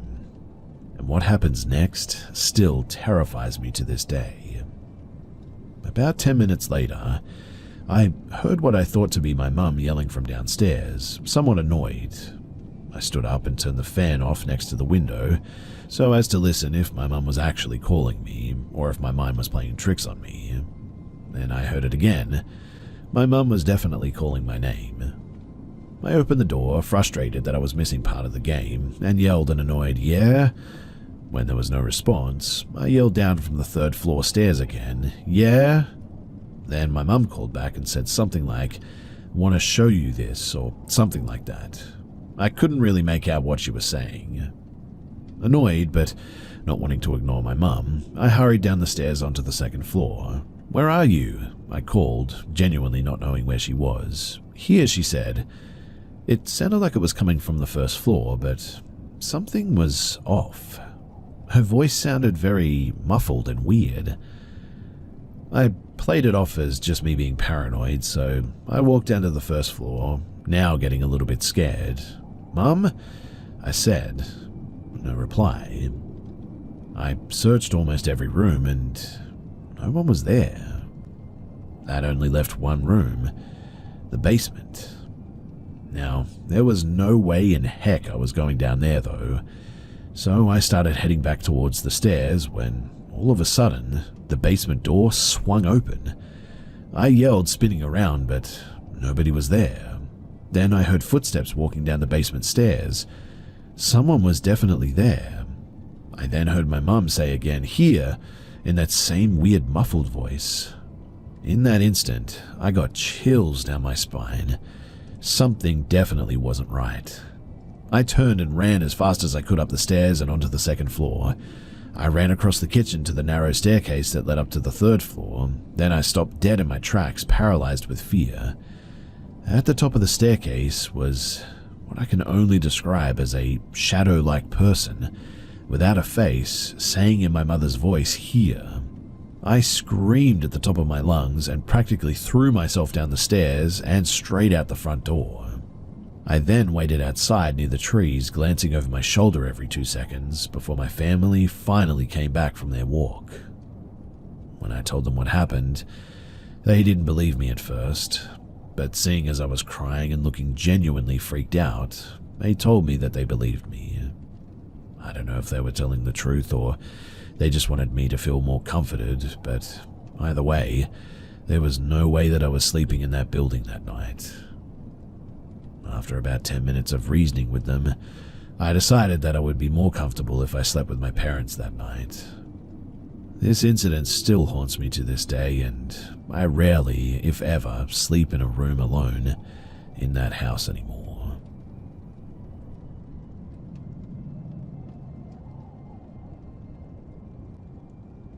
On a quiet winter evening about a year ago, I witnessed something that I can only describe as out of this world. While out on a walk by the 14 Locks Canal Centre in South Wales, UK with my partner, we were walking down the main canal path going down the hill, and about 2/3 of the way down, the canal sort of locks and we decided that we were going to go back because it was dark and pretty miserable. And I suggested to my partner to cut in through the woods because, why not, right? We drove there for a walk after all. There's a small footbridge and a path which connects you to the main dirt path leading back into the car park from there. And when we were in the wooded area, my partner was complaining that she couldn't see because it was pitch black and was genuinely eerily dark. At this point, we were using the phone torches and I suggested turning the phone lights off to see better because it was that dark that the phone lights just sort of made it worse. So we did, and it did help a little bit.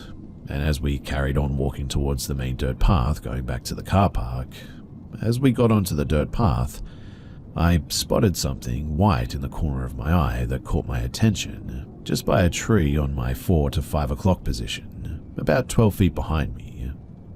I turned to get a proper look, and when I looked at it, I was so shook by what I saw that I turned my head away almost instantaneously. Part of me didn't want to believe it, but deep down I knew what I saw, and it freaked me out.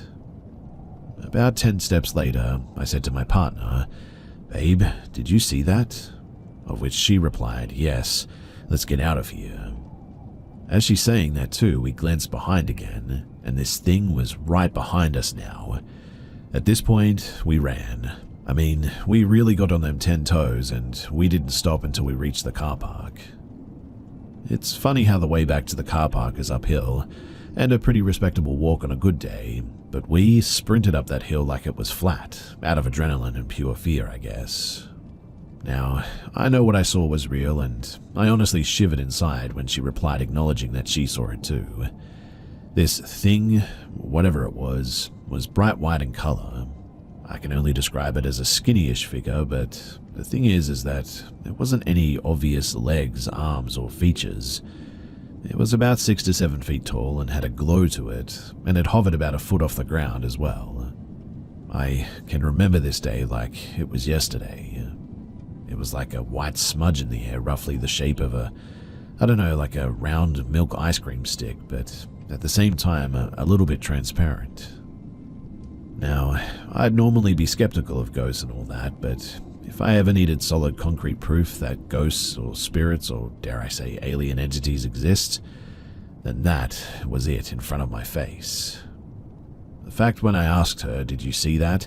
and she instantly said, "Yes, let's get out of here," verified that indeed this thing was there, and I wasn't just seeing things. To this day, even when she talks about this story, she describes the exact same thing I saw, pretty much word for word. I'm glad that she was there because she saw it too, because if it was just me, I'd probably be questioning myself right now, thinking that maybe I didn't see that, but no, we both definitely saw it.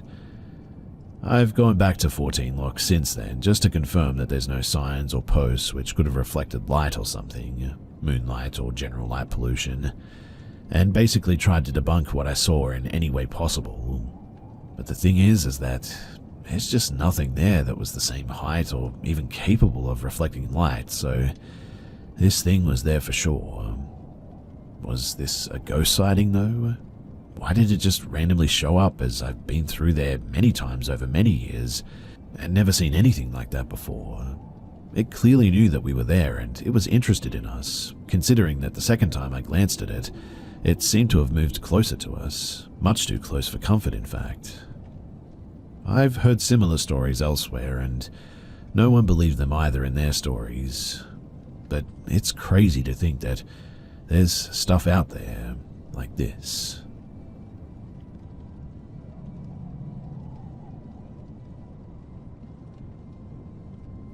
It was 1997. I was 28 and my then boyfriend and I lived in a remote village in Lincolnshire, England. He had a job where he worked from 6 p.m. to 6 a.m. and I was working in a bar, so I would take him to and from work so I could get myself to work with one car that we shared. It's probably worth mentioning too that the car was brand new. It had something crazy like 18 miles on the clock when we got it. I wanted something newer than the car that we had before because I didn't like the idea of being stranded down a dark country lane if the old car decided to just, end itself when I was driving alone. I don't know how many people know Lincolnshire, but most of it is rural with thin winding roads, and the place is so flat that you can see for miles. Now, I used to drive to pick my ex up, and the views in spring when the mornings were getting lighter was and still are absolutely breathtaking. Imagine farmers' fields all around you with basic little roads snaking along the edges. The fields themselves were separated in rows by not quite saplings but trees that would be a couple of years old, still thin and a bit gangly, and at this particular time of year were just starting to show hints of new leaves on their skinny branches. An absolutely beautiful drive in the lighter mornings, mainly because I was usually the only person on the road, so I could also drive as slow as I liked to watch the sun coming up over the horizon. So, I hope I've described the place enough to paint a bit of an image. And here's what happened. So one morning I was driving along the little road. It was about 5:30 in the morning and the sun was just peeking out on the horizon and the sky was completely cloudless. I slowed down to watch it as I often did, not paying much attention to the trees as they were in a row that ran down the side of the field, so they were never in the way of the view. When in my peripheral, I thought that I saw something move against the skinny trees. So I stopped the car completely, thinking that it might be a deer or something interesting like that. I waited for a few seconds and nothing happened, so I was just about to restart the car when I saw two of the trees walking out of the lineup. I say trees, but I don't have a clue what they actually were. Remember, this is a long time before the internet and the Slender Man and all the tales and superstitions, etc. I was literally frozen to the spot with fear. Two tall things walked out of the line of trees and started walking over to me. I was about 50 to 60 yards away from them, and the only thing that I could describe them as were oversized stick insects. They had 2 long legs and 2 long arms that almost touched the ground, and I'd say the tallest one must have been easily 12 feet tall, the smaller one maybe 10. They walked in a fluid motion, as if they were wading through treacle, almost like long hair would glide through water. It was just slow and very graceful. When my brain finally kicked into flight mode, I started my car and glanced over to see how close they had gotten. All the while, I was putting my car into gear and started it moving. The tallest one slowly lifted his arm up, like a silk scarf gliding through light wind, and pointed it at me. And it was then that my car instantly stalled. The dashboard warning lights were all on, all of them lit up, and at the same time I just got the worst pain in my face all of a sudden. Mainly my jaw, but it made me scream out in agony and I almost blacked out. With the pain debilitating me, I knew that I needed to get away, fast. I was so terrified that the car wouldn't start again because all the lights were still on. So I turned the engine entirely off and thankfully it started again, and I drove like a mad woman to get out of sight. All the time my face or jaw was burning, and when I got to my ex's work, he gave me a bottle of water to cool me down, but it didn't do much to help. And for weeks, my mouth felt like I had chewed on poison ivy, my jaw feeling like I had an abscess under each molar. I needed to see a dentist, and I knew that, but explaining what had happened would have made me feel stupid, so in the end I put it off. I had 3 amalgam fillings, all mallow molars, and once the worst of the pain had gone, a couple of months later, weirdly I couldn't put anything metal in my mouth without getting a shock, like licking a battery shock. So I was eating with plastic cutlery all the time, and decided to give in and see if the dentist would change the fillings to ceramic ones. The dentist looked in my mouth and asked what had happened to my teeth. I played it off casually and asked why, because my fillings apparently looked like balls of mercury. So I explained the car ride, etc., and he said that my fillings looked like they had melted and pulled into smooth, rounded metal balls. I can assure you, too, that every word of this is true. I don't mind banter or questions, but please just don't be mean. It's taken a lot for me to tell this story to you all, and I hope you can appreciate that.